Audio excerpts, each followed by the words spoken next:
la diferencia intergeneracional, es decir, entre el poder adquisitivo de los mayores y de los jóvenes, está en máximos históricos. Es decir, nunca la generación mayor ha tenido tanta riqueza con respecto a la clase joven que no damos abasto. Es muy difícil independizarse, muy difícil comprar una casa, muy difícil obtener un buen empleo. Sin embargo, desde el gobierno no se hace nada para frenar esto, para reducir, aunque sea esto.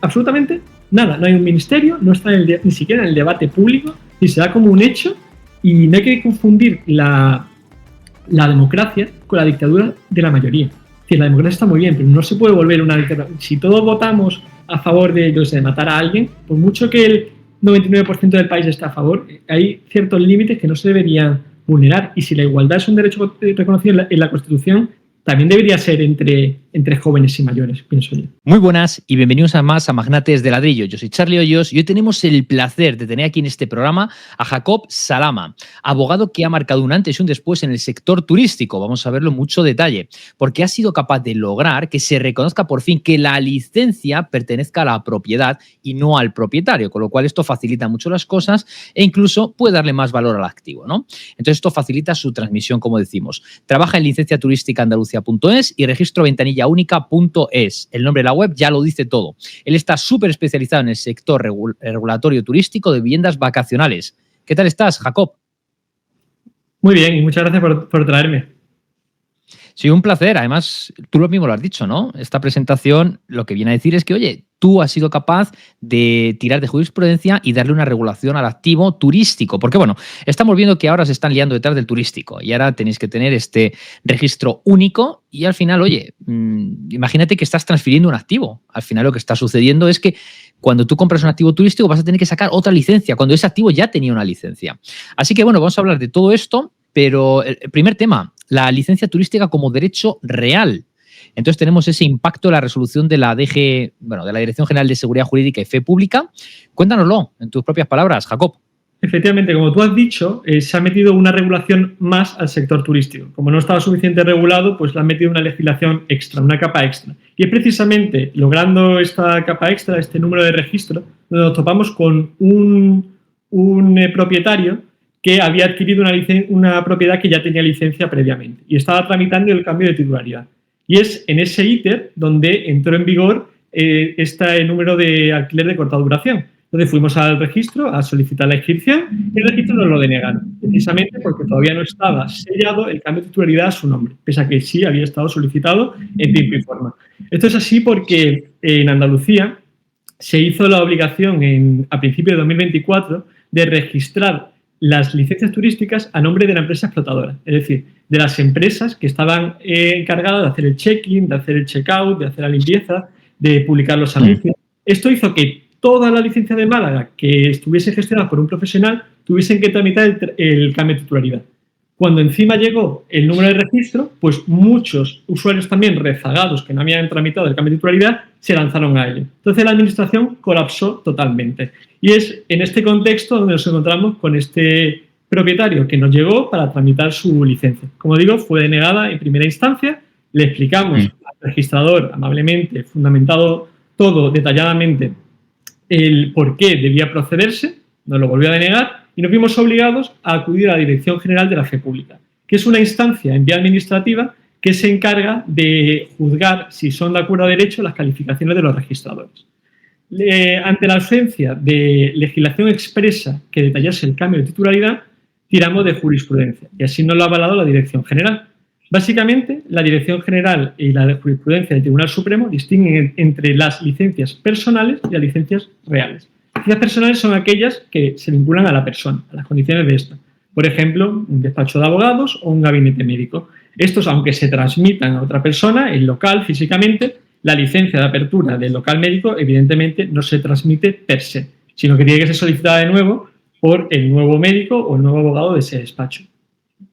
Por el contrario, tenemos las licencias reales, que son aquellas que están vinculadas su disponibilidad a las características del inmueble. Y aquí tenemos, por ejemplo, licencias de bares que se transmiten junto con la propiedad del bar, siempre y cuando sigan manteniendo, evidentemente, todos los requisitos que dieran acceso a ella, y también ahora las licencias turísticas. También es muy importante que se tramite automáticamente porque la ley de propiedad horizontal ha puesto que ahora hace falta un permiso expreso de la comunidad de propietarios. y por lo tanto sacar una licencia desde cero sería muy complicado, si no imposible. Imposible, quizá. Entonces, claro, esto marca un antes y un después. También porque todo el trámite, que a veces es muy costoso en tiempo y en dinero, de conseguir una licencia vacacional, ahora tiene más sentido que nunca, porque ya es una revalorización del inmueble. De hecho, en Idealista han sacado un estudio que en Sevilla las licencias con licencia turística valen un 20% más que las propiedades sin licencia. Vale, los pisos con licencia turística. Vale.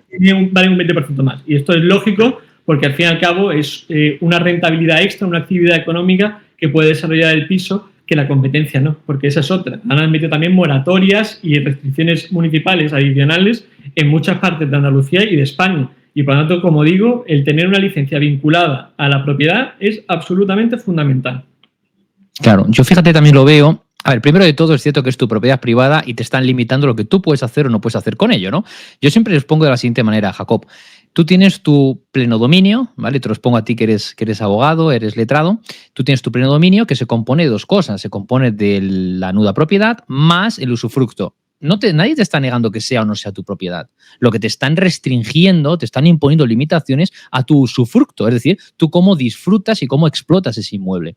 Te lo están haciendo al fin y al cabo, porque te están imponiendo que tienes que sacar esa licencia a mayores. Yo esto lo veo, por ejemplo, muy buen ejemplo, cuando has comentado lo de los bares. Te puedo decir, incluso una licencia de taxi, tú la transfieres y tú no tienes que andar, ¿no?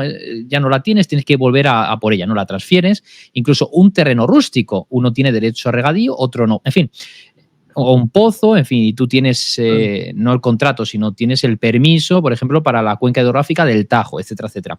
Entonces, al final, es como un extra que tienes, ¿no? Como si tienes un piso con un trastero, o tienes un piso con...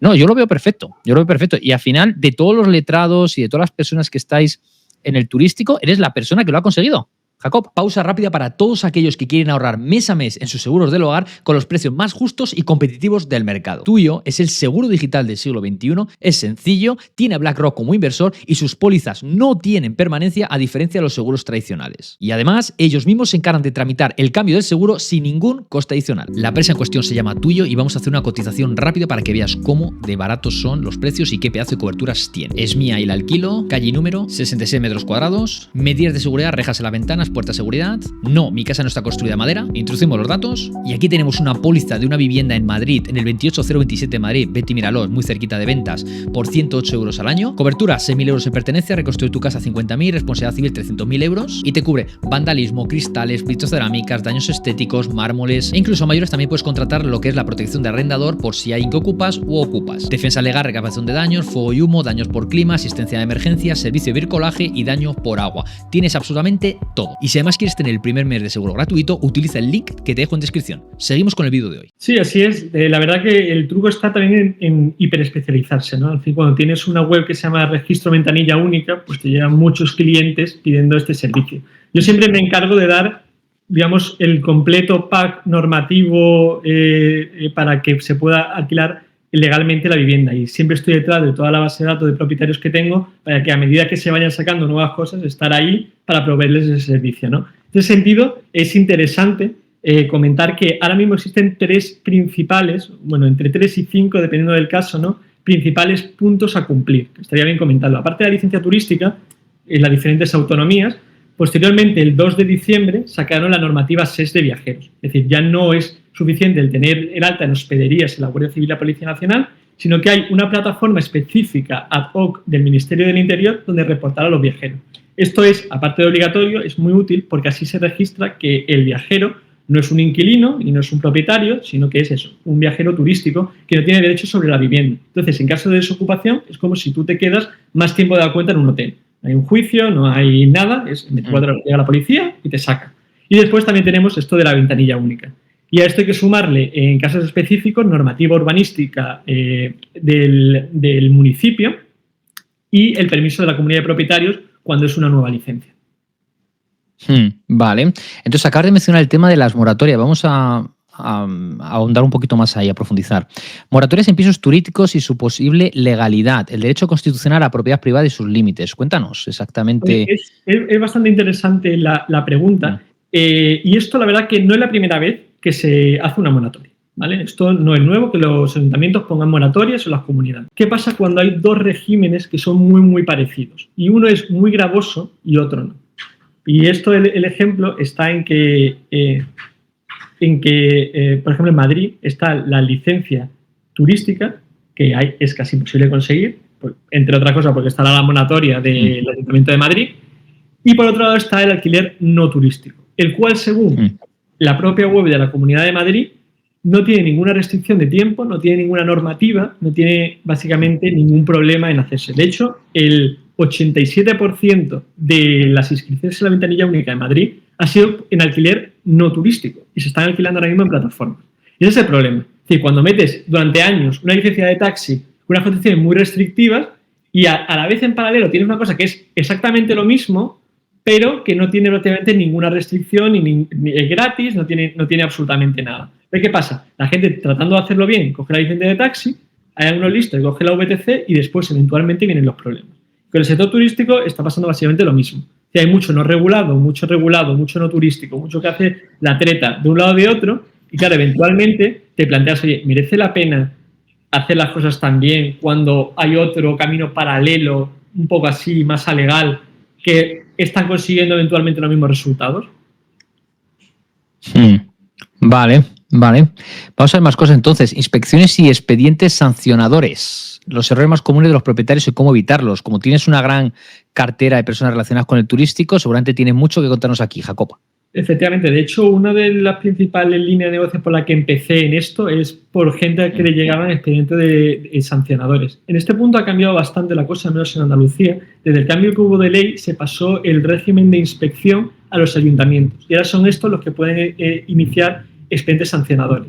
De hecho, en Málaga, prácticamente a todas las licencias, a partir de lo que es de febrero de 2025, le ha llegado ya una notificación automática tratando de cancelar las licencias por no ajustarse a normativa local, que es muy restrictiva, requiere de acceso independiente para poder otorgar unas licencias y eventualmente hace escasas semanas han iniciado una moratoria de 3 años para no dar ninguna nueva licencia. Pues te digo, se puede sacar entonces la licencia, pero inmediatamente tienes que saber que te va a llegar un procedimiento de cancelación de la licencia. Entonces hay que estar bien preparado, asesorado, porque o sea, hay clientes que se quieren meter, digamos, en este jardín, pero tienen que saber las consecuencias y qué esperarse de todo esto.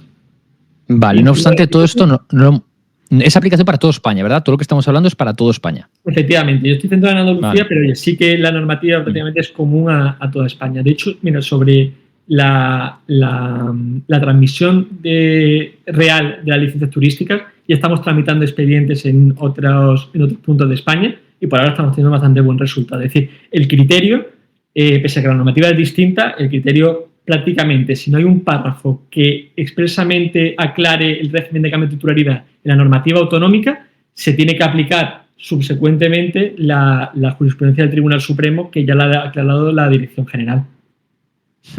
Vale. Entonces, en esas inspecciones, por ejemplo, ¿cómo son exactamente? O sea, me estás diciendo que automáticamente les va a llegar, eso hay que atajarlo, hay que atacarlo, hay que resolverlo, pero exactamente cómo luego el procedimiento, porque claro, esto es nuevo todo. A ver, básicamente las inspecciones pueden llegar por 3 vías. Es decir, una de oficio, nada más hacerlo, porque entienden que ya hay una moratoria. Por ejemplo, si hay una moratoria, tú al presentar, literalmente te va a llegar automáticamente tu licencia y tu acuerdo de inspección por un tema urbanístico. Eso es automático. Otra vía de que te llegue es aleatorio. Oye, te llega una inspección aleatoria para ver que cumplas todo, o la tercera vía es que te llegue por una denuncia de un vecino. Esto cada vez es más común. Sobre todo en Madrid están llegando muchas, precisamente por la treta esta que te he dicho de la diferencia entre el alquiler turístico y el no turístico, que está ahí y nadie se aclara. Entonces, muchos lo están alquilando no turístico y la comunidad está iniciando procedimientos de cese para que cese la actividad turística. Entonces, te digo, hay mucha conflictividad sobre el tema y aparte, normalmente elevan esas denuncias no solo al propietario, sino al ayuntamiento y a la comunidad autónoma cuando es aplicable. Entonces, pues consecuentemente, pues les llega un procedimiento de inspección. Ya. Principalmente en los casos en los que no tiene licencia o estas son muy molestas. Es decir, cuando hay una actividad turística, pero yo qué sé, la usan normalmente todos los fines de semana con mucho ruido, con mucho jaleo. Y de hecho, recientemente en Madrid ha sido obligada a retirar una licencia que estaba plenamente en vigor tanto el ayuntamiento como la comunidad e indemnizar con 17.000 euros a los vecinos por las molestias que causaba habitualmente esa propiedad. A saber el jaleo que montaban, ¿no? Sí, pero no obstante, fíjate, yo también veo, sí, a ver, hay de todo al final, pero yo muchas veces he dicho públicamente en varias ocasiones que cuando tienes un alquiler turístico depende, al final te vendrán unos huéspedes que sean más cautelosos y otros serán un poquito más guerreros, ¿no? Pero al final, yo casi prefiero que semanalmente tener diferentes huéspedes inquilinos en la comunidad, ¿no? Que tener toda la vida a uno o dos que sean unos mandarras durante 30 años, porque vivan ahí toda su vida. Entonces, al final, creo que nos entendemos, ¿verdad? Que al final dices, joder, es que le quedan 30 años aquí o 40 años, va a estar aquí, y luego sus hijos, y son unos mandarras, muchas veces te tienes hasta que ir. Aquí dices, bueno, pues de los 52 o 60 o 70 huéspedes que han venido al año, el 80%, ok, los otros alguna vez han montado un poco de guerra. Es muy interesante eso que dices, porque yo también últimamente represento también a los propietarios en las reuniones de los vecinos para tratar de conseguir los votos necesarios para conseguir estos 3/5. Y les suelo dar varios motivos por el cual deberían votar a favor de la licencia turística. Entre ellos está que se revaloriza la inversión no solamente del vecino este que va a ejercer ahora, sino de todos. Es decir, en un futuro otro vecino decide ejercer, pues se le va a revalorizar, evidentemente, y en muchos casos es su principal patrimonio. También argumento de que estos vecinos, al fin y al cabo, son sus ahorros estas casas y muchos de ellos no son fondos buitre, no son grandes fondos de inversión, son gente que ha depositado sus ahorros de toda la vida en esta casa, en el pueblo, en la costa, que ahora pretenden rentabilizar. Y el tercer motivo que les doy, el que más votos suele captar, es precisamente el tema de proteger de los vecinos molestos, no solamente por la rotación de vecinos, sino también por la ocupación. Porque, como te he dicho antes, un alquiler turístico está protegido contra la ocupación. Entonces, imagínate lo que es tener un vecino ocupa y el poder evitarlo diciendo, oye, prefiero que el alquiler es turístico, pero que al menos no sean ocupas, ¿sabes? A tener el riesgo de que eventualmente, si esa casa se queda vacía, se ocupe, y eso sí te digo que no respetan absolutamente nada a la comunidad. Claro, y que luego también eso es un foco que se puede extender. Es decir, hoy está alquilada esta, pero mañana los primos pueden venir a la de enfrente. Como están ahí como de guardas, ¿no? Están ahí, pueden estar de guardia y decir, oye, sé que esta vivienda se van todos los fines de semana, pues venid y pum, ¿no? Y esto es típico. Vale, y otra cosa también, yo una parte muy importante, entiendo que también lo tratarás, ¿no? Cuando lo comentas con estos vecinos, porque vas en esa negociación, al final es una negociación. Y estás presentando tu proyecto, ¿no? Exactamente. Es un proyecto lo que estás presentando. De hecho, estás diciéndole, oye, por si no os habéis dado cuenta, no tengáis ese sesgo de que todo lo turístico es malo, sino no os cerréis funcionalidades de vuestra vivienda, no cedáis a las pretensiones de los gobiernos para limitaros parte de vuestro usufructo. Yo casi lo veo de esa manera, Jacob, porque si tú ahora estás diciendo que no, a lo mejor te estás tirando cantos contra tu propio tejado mañana, porque ahora, fíjate, yo lo veo de esta manera, a ver tú cómo lo ves. Yo lo que pienso, cuando dice el Estado, bueno, al final los políticos han dicho, ¿no? Se ha declarado que empoderan, porque lo utilizan de esta manera. Vamos a empoderar a las comunidades de vecinos para que sean ellas las que dictaminen si quieren o no quieren. Claro, ¿por qué? Porque saben que en un alto porcentaje, en 80-90% de los casos, los vecinos van a decir, que yo tengo potestad para levantar la patita y decir que tú no vas a tener un Airbnb, una vivienda turística en este edificio, pues levanto la patita, ¿no? ¿Por qué no haríamos lo mismo con, oye, vamos a hacer esto para reducir los políticos a la mitad, vamos a quitar las pensiones vitalicias, vamos a? Ahí no interesa. Pero entonces te digo, Jacob, yo lo que veo, 3/5 partes. Ahora me dices tu porcentaje de cuántas veces, bueno, tú porque lo estás presentando y vas ya con no la chuleta, pero lo llevas bien preparado, ¿no? Pero estoy convencido que en gran parte de los edificios lo están tirando. Sí. ¿Qué es lo que sucede si un día llega otro vecino a los 2 años y dice, oye, que yo sí que quiero tener Airbnb, vamos a hacer una junta para hacerlo? Creo que es por unanimidad, ¿verdad? A ver, ahora mismo está por 3/5 partes, ¿vale? Es verdad que precisamente porque es el derecho a propiedad privada es un derecho constitucionalmente protegido, ha ido variando a lo largo de la jurisprudencia de los últimos años el porcentaje necesario para hacerlo. Originalmente hacía falta unanimidad para prohibir el alquiler turístico. De hecho, ahora mismo, para prohibir el alquiler no turístico o otros usos de la vivienda, sigue haciendo falta unanimidad. Solamente el alquiler turístico es el que ahora han rebajado el porcentaje necesario para prohibirlo a 3/5 partes. Está por ver todavía si esto es constitucional. Es decir, no todas las leyes cumplen con la legalidad de la Constitución. El gobierno ha dicho que ahora con 3/5 partes se puede prohibir. Está por ver, y a mí la verdad que me gustaría plantearlo al Tribunal Constitucional, si esto es acorde a la Constitución o no. O es pero para revertirlo, Para ¿Se lo quiere revertir? En principio creo que harían falta 3/5 partes, pero no estoy seguro. También. Es que había entendido por parte de algunas personas que están muy metidas que ahí luego necesitarías el 100%. Puede ser, o sea, no estoy seguro. Pero se pone más difícil, ¿me entiendes? Al final se pone mucho más difícil. No, aparte, pueden darse situaciones mucho más ridículas, como que, por ejemplo, a un vecino se le diga que sí en la misma junta y otro que no. Eso sí que no lo sabía. Claro, porque yo pensaba que era... según la ley de propiedad horizontal es individualizada de cada vecino. ¿Sabes? Se pueden dar situaciones hipotéticas como que un vecino, imagínate, de hecho es que tengo un caso que es así, tiene el 60% de la comunidad, él ejerce turístico desde hace años y puede darse la situación que ante la solicitud de otro vecino vote que no.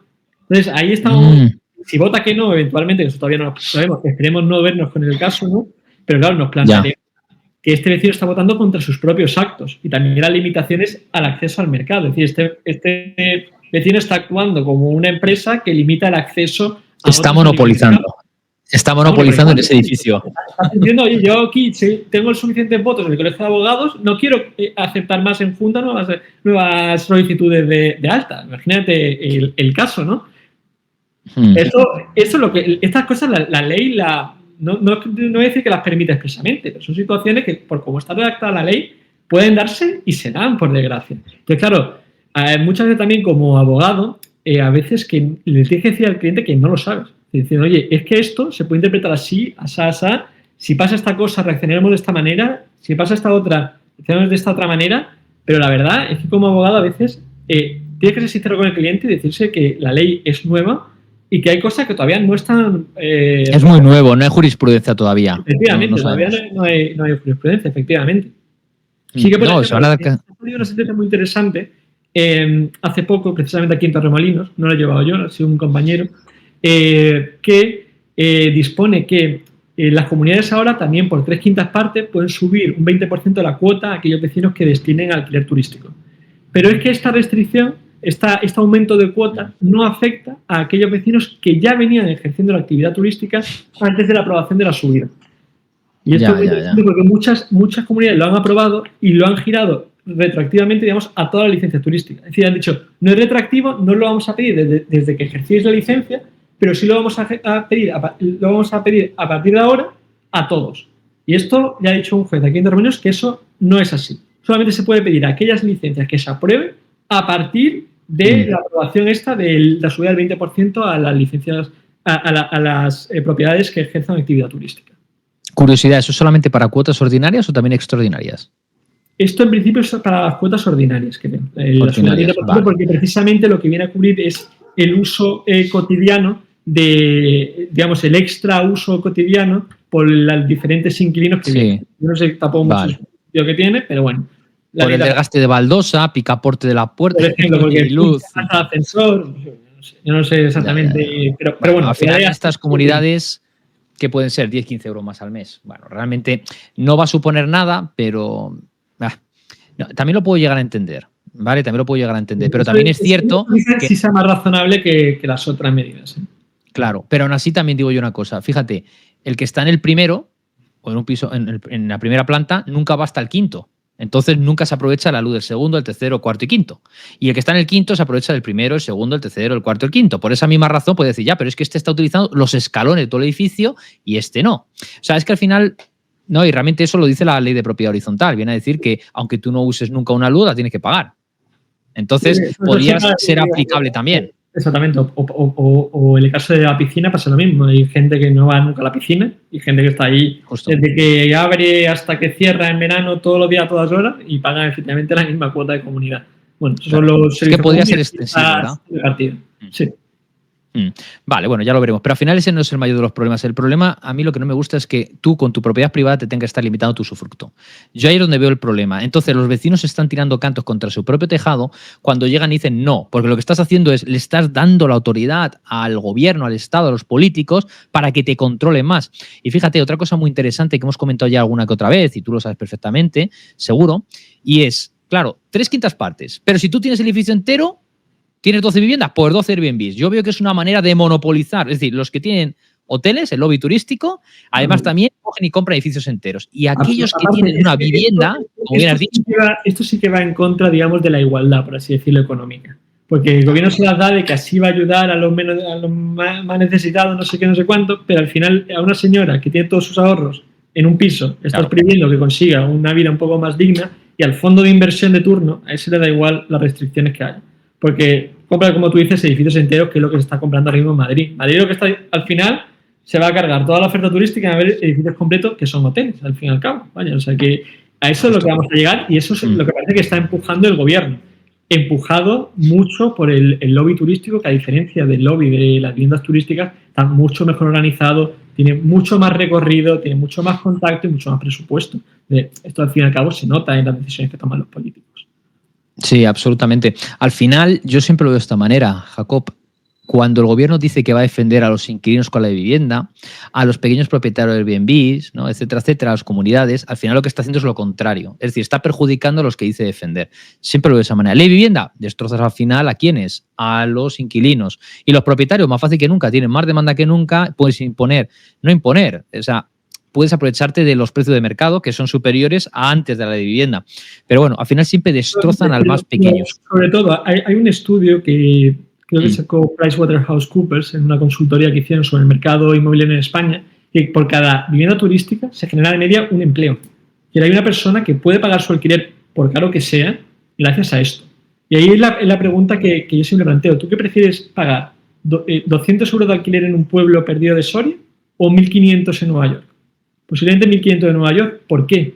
Porque en Nueva York hay como generar esos 1.500 y más. Es decir, te puedes enriquecer pagando ese alquiler. Incluso que lo pagues, te digo, ese alquiler va a fondo perdido, un alquiler de la propiedad, da igual. Porque en el bar de abajo te están pagando $3.500 al mes por hacer cualquier tarea, ¿sabes? Sin embargo, en Soria, en un pueblo perdido, por mucho que sean 200 euros, no hay cómo generar 200 euros, no hay cómo generar nada. O vienes con un trabajo de fuera, o vienes con una pensión, o es que no hay cómo generarlo. Y ese es el gran problema, que al fin y al cabo, Málaga y España en general ha crecido un montón, pero gracias al turismo.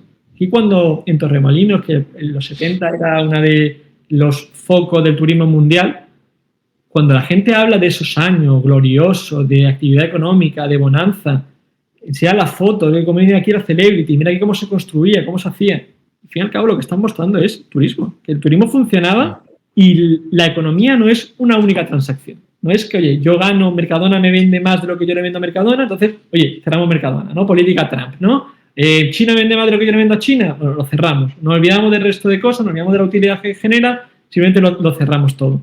Y así lo que se consigue es que haya menos trabajo, ¿no? Cuando la gente habla de esto del sector Torremolinos, es turismo, ¿no? Comía, es verdad que primero, el beneficiario primero era el dueño del hotel, correcto.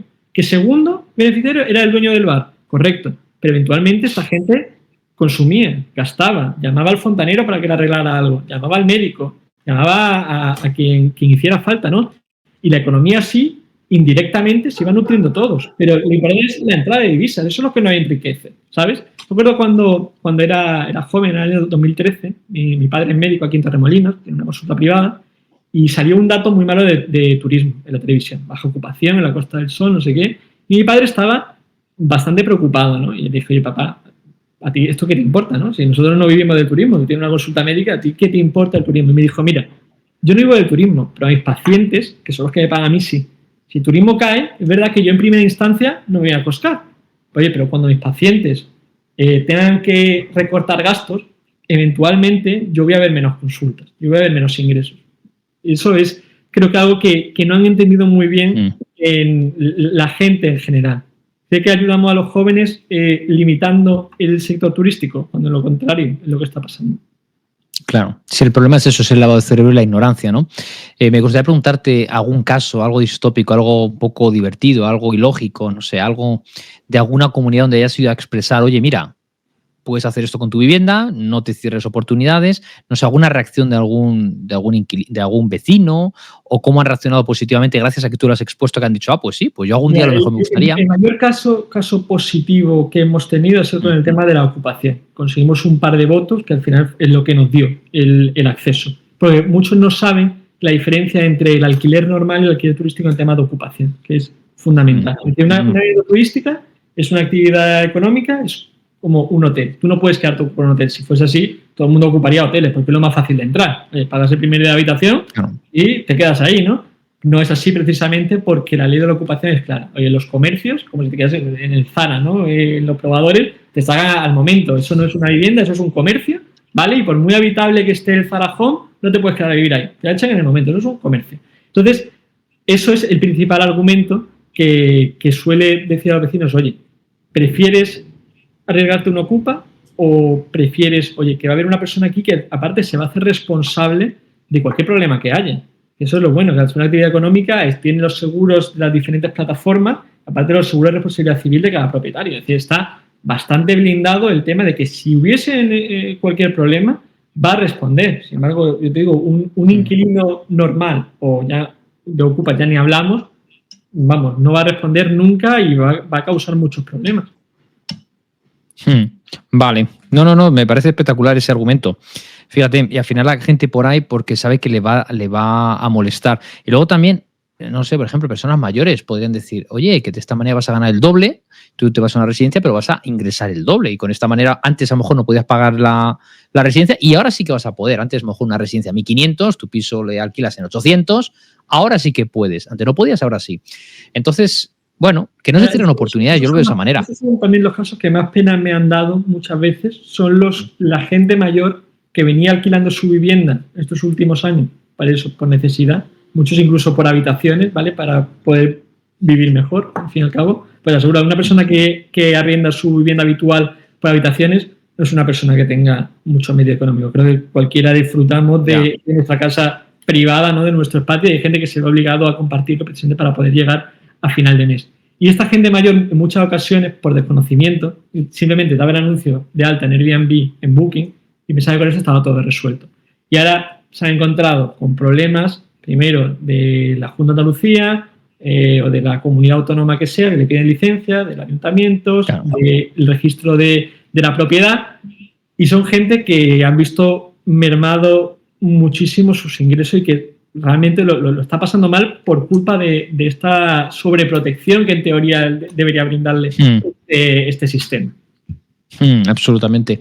Vale, vamos a ver un poco de fiscalidad. Fiscalidad para los no residentes. Cuéntanos a ver, porque han sucedido cosas. Efectivamente, ha habido un caso bastante curioso. Bueno, para empezar, vamos a ver dónde estaba la legislación antes, ¿no? Como regla general, los no residentes pagan un 19% sobre el neto si son residentes en otro país de la Unión Europea y un 24% sobre el bruto si son residentes en un país no comunitario. Y sin ninguna deducción. Ojo. Efectivamente, precisamente por eso sobre el bruto, porque no se puede deducir ningún gasto relacionado con la actividad. Es decir, cualquier gasto que esté relacionado con la actividad, ya sea de un abogado, de un médico, siempre y cuando lo pueda justificar que está efectivamente relacionado y tenga la factura y tal, lo puede deducir para reducir tu carga fiscal y pagar por lo que efectivamente estás recibiendo, ¿no?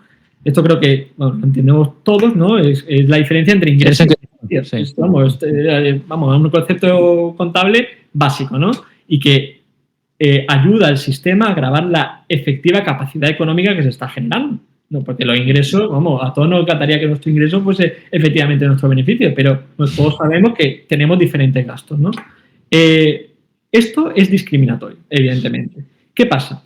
Que la Unión Europea permite la discriminación, ya sea incluso con terceros países, siempre y cuando esta discriminación estuviese en la legislación previa al año 1994, cuando entraron en vigor diferentes, digamos, normativa internacional en este aspecto, ¿vale?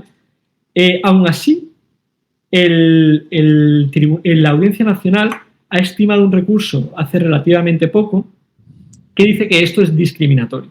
Discriminatorio y aunque estuviese previo al año 1994, ha permitido al contribuyente no residente en un país de la Unión Europea tributar sobre el neto. Es decir, deducirse aquellos gastos que estaban relacionados con la actividad de alquiler turístico.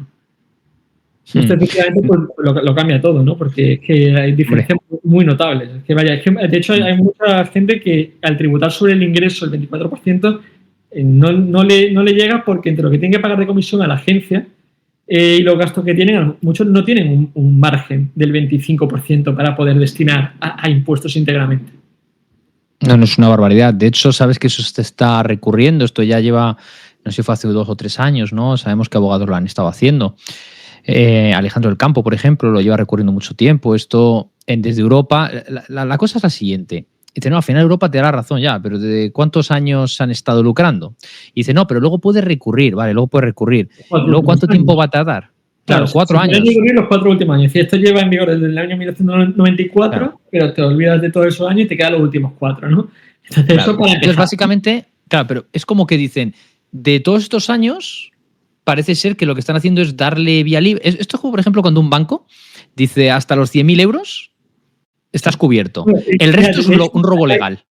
Por ejemplo, con las cláusulas suelo y con otras cláusulas abusivas, cuando se crea la nulidad de una cláusula o de una ley, no hay prescripción. Es decir, lo que nulo es siempre fue nulo. Claro. Y no hay plazo de prescripción. Es que tendría que ser así. ¿Qué pasa? Que en este caso han declarado la discriminatoriedad de un artículo, pero no lo han anulado. Han hecho una cosa un poco rara, de tal manera que no puede recurrir desde siempre, sino últimamente los 4 años, porque sí está sujeto a prescripción al ser, digamos, una interpretación, pero no una nulidad. Es un tema un poco, digamos, raro, ¿vale? Pero no es raro al final, Jacob. Al final lo que te están diciendo es como lo de los 100.000 euros. A partir de 100.000 euros es legal robarte. Y esto lo que te están diciendo es 4 años puedes aplicar. Es una contradicción, porque si fuese una discriminación y es nulo, siempre sería nulo. Lo que han hecho es una cosa rara, un híbrido, diciendo, oye, es nulo, pero solo los últimos 4 años.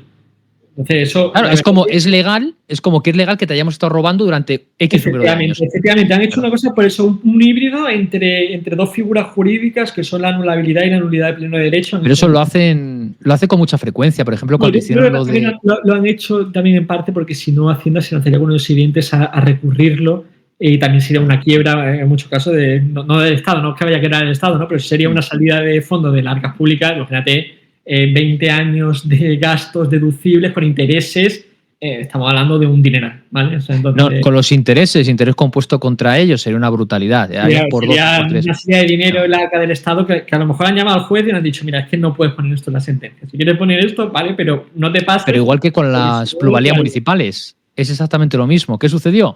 Dijeron, bueno, si lo había recurrido antes, pero ¿por qué voy a recurrir? Esto es como si tú recurrieras el IRPF antes de que lo hubieran hecho legal. ¿Sabes, Jacob? Es que de hecho con los bancos, que son organismos privados, ahí se han aplicado la nulidad desde siempre, si los 4 años y los 5 años han dicho, oye, esto desde que se hizo la hipoteca una cláusula abusiva, ya es recurrible.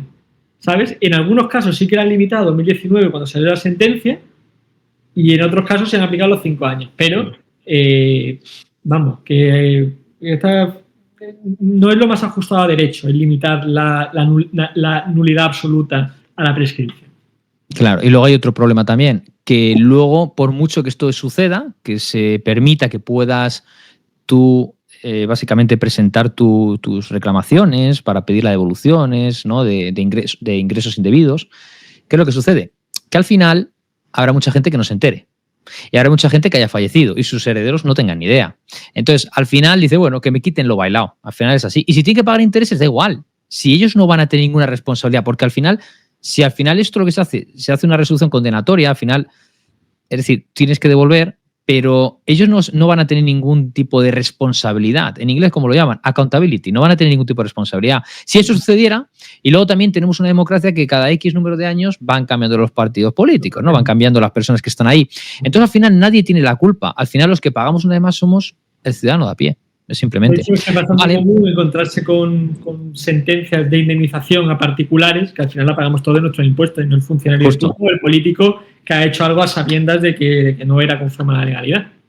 Pero bueno. Justo. Yo recuerdo una vez un funcionario en un ayuntamiento, porque al final, bueno, todo esto es por los ayuntamientos. Si realmente los ayuntamientos tuvieran que devolver las pluralidades municipales de los últimos X número de años, 20 años, ahí sí que, como bien has dicho, ahí sí que quebrarían. Entonces tendrían que hacer transferencias de las administraciones públicas a los ayuntamientos, con lo cual sería una barbaridad, ¿no? Entonces al final, bueno, pagamos el resto, ¿no? Los pecados de esta gente. Y bueno, te iba a decir algo, pero creo que se me ha pasado. Bueno, da igual. Fíjate, seguridad jurídica, vamos a ver otro tema. Seguridad jurídica contra inseguridad normativa. Jacob, ¿cómo afecta la política autonómica y municipal al mercado inmobiliario? Cuéntanos. Pues bueno, a ver, como te he dicho antes, han entrado en vigor últimamente mucha normativa extra, ¿vale? Eso efectivamente lo que hace es aumentar la inseguridad jurídica, porque no se sabe cuándo va a cambiar.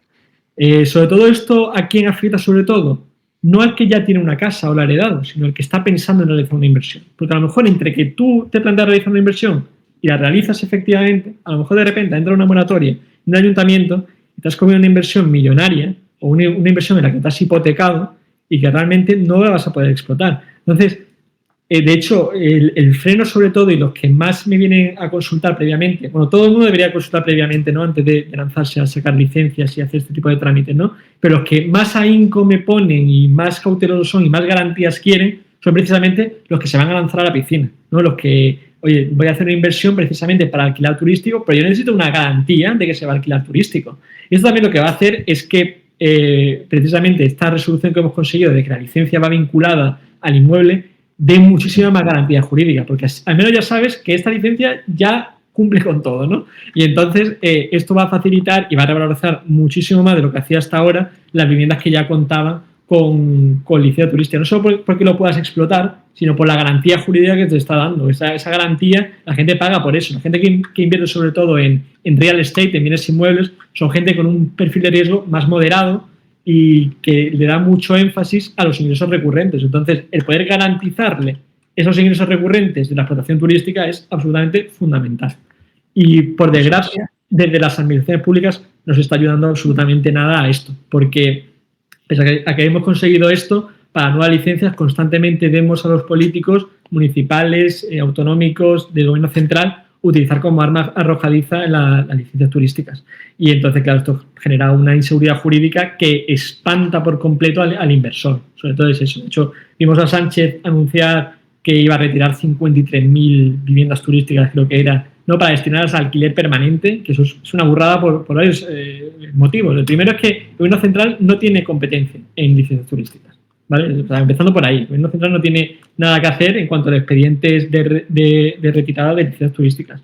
Después porque da a entender que puede no solo retirar la licencia, sino que encima destinarla a alquiler permanente, como si eso fuera una competencia del gobierno central. Y no hay por dónde cogerlo, evidentemente, esto.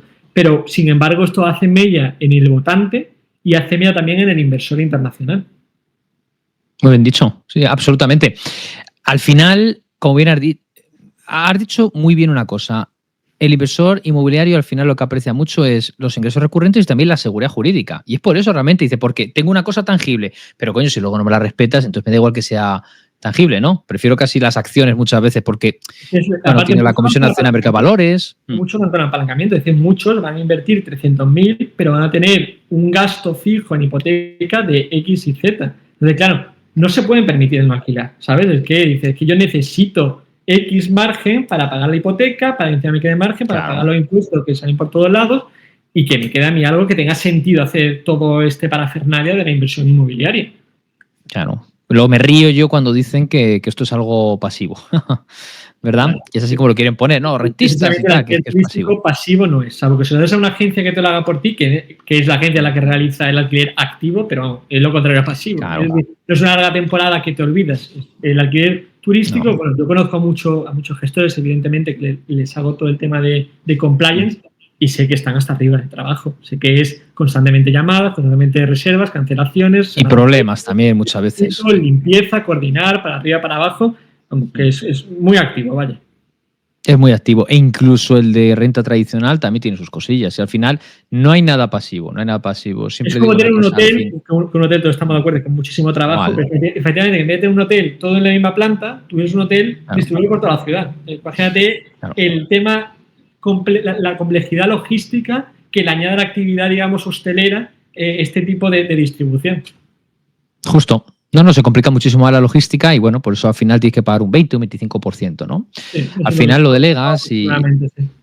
Claro, y al final te tienen que quejar las cifras. Y si ya te están quitando, por ejemplo, volviendo al tema de los extranjeros, un 24%, pues te están dando mucho por ahí. Imagínate que ese año ha sido el año en el que has tenido que emprender una reforma. Es que esto significa, para poner números, ¿no? Que si recibes 1.000 euros de ingreso, 25 son para la agencia que no te puede deducir. Después 24 para el gobierno. Es decir, 240 y 250. Es que te han quitado la mitad, literalmente. Y ahora quita hipoteca.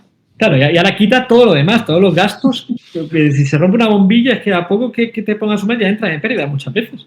Entonces, claro, Es que con razón ahuyenta al inversor, porque muchas veces por ejemplo, me vino ayer mismo un inversor que vive en Sri Lanka que quería invertir en un apartamento turístico y tienes que explicar que no sabes si se puede deducir los intereses y no sabes si se pueden deducir los gastos. Claro. Y decir que, oye, y se lo tiene que contar de tal manera que no pienses que eres un estúpido, ¿sabes? Porque claro, ir a un abogado y que te diga que no sabes si se puede deducir o no le interesa, tienes que demostrar la noticia, tienes que demostrar la ley. Y se queda alucinando, ¿verdad? Claro, se queda alucinando. ¿Cómo puede ser que no sepamos, que no se sepa en este país si se puede o no deducir los intereses de la hipoteca, se puede deducir la comisión de la agencia? Pero aparte, todo este inversor fuera de la Unión Europea, evidentemente lo alquila a través de una agencia. No pueden venir ellos a alquilarlo. También mucho lo que estamos recomendando en estos casos es que los gastos se canalicen a través de la agencia. Es decir, que la agencia me dé directamente el neto. Entonces no es un fraude de ley, simplemente se hace un contrato en el cual es la agencia la que asuma todo esto y es la agencia la que da una factura por el neto, de tal manera que el inversor no suma ningún gasto, simplemente declara el neto directamente al 24%. Claro. Bueno, en cierto modo es como que te los has degrabado. Ya está. Efectivamente, lo has degrabado indirectamente. Y también la agencia, por hacer la gestión del pago de la luz, del pago del agua, todo este rollo, cobra un porcentaje. Pero bueno, sale más rentable que no degravarse nada, ¿no? O que no ver estos producidos ni siquiera indirectamente. Sí. No, al final la solución es hacerlo a través de, si estás fuera, a través de una SL y ya está. Incluso una SL en Luxemburgo sé que paga menos que en España. En Luxemburgo, al ser eso en la Unión Europea pagaría el 19% y no el 24%. Lo que pasa es que ahora también han metido una cláusula antiabuso en los convenios de imposición que si más del 50% de los bienes están en España, es decir, tú tienes una SL en Luxemburgo, ¿vale? Pero esa SL lo único que tiene son bienes inmuebles españoles o más de un 50% bienes inmuebles españoles, va a tributar como si estuviese en España. Es decir, para que la gente no se salte eso. Entonces, ahí van a meter poco a poco la mano ahí porque, claro, era... No, de mano nada, meten el cazo. Meten el cazo entero. Vale. Vamos entonces. Inversión extranjera en la Costa del Sol. ¿Por qué sigue siendo un imán pese a la presión regulatoria, Jacob? Mira, hay un dato que a mí me vuela la cabeza. De hecho, yo lo tengo que comprobar un mil veces porque me niego a creerlo, pero es cierto. ¿Sabes qué porcentaje de las viviendas que se vendieron en la Costa del Sol el año pasado fueron a manos de inversores polacos? Yo no te hablo del resto del mundo. ¿Polacos? Más de un 60%. Hostias. Impresiona, pero es cierto. Vaya. Y bueno, eso te dice un poco de, oye, ¿qué está pasando? Para empezar, te da a mí una percepción muy negativa. Porque te está diciendo que Polonia, que antes era el país barato, ahora nosotros no hemos vuelto el país barato. Ahora son los polacos los que tienen nivel adquisitivo para venirse aquí a comprarse la casa de verano. Antes era al revés. Antes éramos los españoles los que íbamos ahí a montar una fábrica, a montar cualquier historia, ¿no? Porque era más barato comparativamente que España. Se ha dado la vuelta. O sea, ya estamos por debajo de Polonia en temas de nivel adquisitivo del día a día, en riqueza, digamos, conceptual, ¿no? Impresiona, ¿no? Y también te dice que la Costa del Sol sigue siendo un atractivo muy interesante, ¿no? Para los inversores, sobre todo del este de Europa. También de húngaros he visto bastante actividad, ¿no? Y son países que están pegados a Rusia, que tienen, digamos, miedo, ¿no? De que en algún momento su casa deje de ser segura y necesitan, ya no solo por un tema vacacional o de inversión, sino también por un tema de seguridad personal, el tener una casa lo más alejado del frente que se pueda. Si puede ser en un lugar soleado como la Costa del Sol, mejor. Entonces, por estos motivos se han lanzado a invertir en la Costa del Sol y bueno, yo creo que es un punto interesante, ¿no? No, absolutamente. Al final es una pena cómo están destruyendo el poder adquisitivo y cómo se ceban con el pequeño, ¿no? Porque al final las multinacionales da igual. Si tú les subes X%, si tú le metes más impuestos, más regulación, más tal, muchas veces son ellos los que te lo piden para precisamente destruir a los más pequeños, ¿no? Y al final ellos, ¿cómo lo van a resolver? Bueno, pues incrementamos los precios y ganamos los dos, ¿verdad? Ganas tú por un lado, porque eres el Estado y tú llevas un 21% de IVA, ¿verdad? Al final los Airbnb van a llevar las viviendas turísticas un 21% frente a los hoteles un 10%, ¿vale? Que eso también te lo quería preguntar. ¿Qué opinas sobre esta discriminación contra las viviendas turísticas? A ver, está difícil el encaje en cuanto a la regulación en el IVA. El IVA se detalla en diferentes cosas, diferentes, digamos, porcentajes para diferentes tipos de bienes, ¿no? Y después ya queda al arbitrio de la administración delimitar, digamos, dentro de este margen. Como te he dicho, la Unión Europea es bastante pro libre mercado, ¿no? Aunque a veces ponen más restricciones de la cuenta y más papeleo de la cuenta, pero los jueces del Tribunal de Justicia de la Unión Europea sí, al menos se han tomado muy en serio siempre el libre mercado y han intentado defenderlo dentro de lo posible. Y están muy en contra de la discriminación, ¿no? ¿Es posible que este tema llegue también a los tribunales? Por supuesto. Pero ¿sabes lo que pasa? Que este tipo de temas consumen mucho dinero y tiempo. Entonces, pequeños empresarios individuales es muy difícil que lleven un tema así al Tribunal de Justicia de la Unión Europea. Sin embargo, el lobby del hotel, siempre que ha tenido cualquier problema, ha tenido muy fácil el organizar los medios necesarios para llegar hasta donde ha hecho falta. Y es que esta otra de las desventajas, ¿no?, del inversor en vivienda vacacional frente al lobby hotelero, que es David contra Goliat, ¿no? Es un pequeño inversor contra un lobby de varias multinacionales de muchísimos años, de muchísimo dinero, de abogados del primer nivel, de contactos, de políticos, sí, de pagar campañas. Estamos compitiendo un empresario individual desorganizado, ¿no?, contra, digamos, toda esta industria. Y eso es lo que hace difícil. Yo por eso a mí me gustaría hacer, digamos, lo que se llama en Estados Unidos como class action, como agrupar una demanda de varios inversores, de varios individuos. Una demanda conjunta, sí. Efectivamente, una demanda conjunta que hace que, por un precio asequible, modesto, asequible, efectivamente, se puedan lograr los medios necesarios para hacer una demanda que realmente tenga mucho peso, mucha enjundia y se pueda llegar hasta donde se tenga que llegar para defender los derechos de las personas. No, muy bueno. Sí, a través de plataformas que rápidamente se nos viene alguna a la cabeza, ¿verdad? Sí, al final el problema es lo siguiente. Tú imagínate, Jacob, que ahora mismo nosotros tenemos mano en un ayuntamiento, en una comunidad autónoma, en el gobierno, la preparamos de una manera para conseguir votos, lo que sea. Y dice, si esto al final lo van a tumbar, pero de aquí a 7, 8 años. Pero yo 7, 8 años yo voy a estar en República Dominicana, nos estamos enterando, ¿no? Entonces, al final, ¿qué más me da a mí? Sí, voy a condenar a muchos durante 7, 8 años a pagar un abogado. Da igual, si el abogado lleva IVA, también voy a ganar yo. Calla, que luego ese abogado gana dinero, va a pagar IRPF o paga impuestos de sociedades. Al final ellos siguen ganando dinero y ellos te van a contestar judicialmente pagando con tus impuestos, pero tú sigues pagando y luego esto también. Esto es lo que al final más duele, ¿verdad? Psicológicamente. Y el coste de oportunidad, ya de ahí no hablamos. Eso no hablamos. Oye, si hubiera tenido ese capital adicional porque me lo habéis quitado, también podía haber hecho esto y aquello. Podía haber dado X número de trabajo, haber vivido mejor, prosperado, en fin. Al final es simplemente todo este político, toda esta burocracia y tal, lo que hace es condenarnos. Pero bueno, al final también un poquito de selección, no me sale ahora mismo, no me sale ahora mismo la palabra. Bueno, que al final todos tenemos que ser un poco más competitivos, ¿no? Vale. Pues vamos a ver otra cosita más. Marcha atrás en las restricciones a las licencias turísticas en Mallorca. Sí, en Mallorca, mira, lo que pasó fue muy curioso, ¿no? Hasta cómico, se podría decir, ¿no? Básicamente los políticos se vinieron arriba, como veníamos diciendo, meter restricciones, en retirar todas aquellas licencias que pudieron y, bueno, gracias a la ventanilla única, al registro de alquiler, lo tuvieron bastante fácil, lo tenían mucho más organizado y se podía denegar de manera mucho más organizada. Metieron moratorias, etcétera. ¿Qué pasó? Que la oferta de vivienda turística se desplomó y veían que la ocupación y que la actividad económica se estaba desplomando. De hecho, el comentario más habitual, yo no he tenido la suerte de ir a Mallorca, ¿no?, pero de gente que ha ido de turismo a Mallorca, era lo fácil que ha sido este año reservar un restaurante. Donde antes habían 3 semanas de espera, ahora podías llamar 1 hora antes o incluso había mesa directamente. Y esto efectivamente va a perjudicar a Mallorca. Es decir, esto, volvemos a lo que hemos dicho antes. Es verdad que los que han dejado de ingresar en primera instancia son el lobby de los malos, de las viviendas turísticas y de los restaurantes y lo que sea, ¿vale?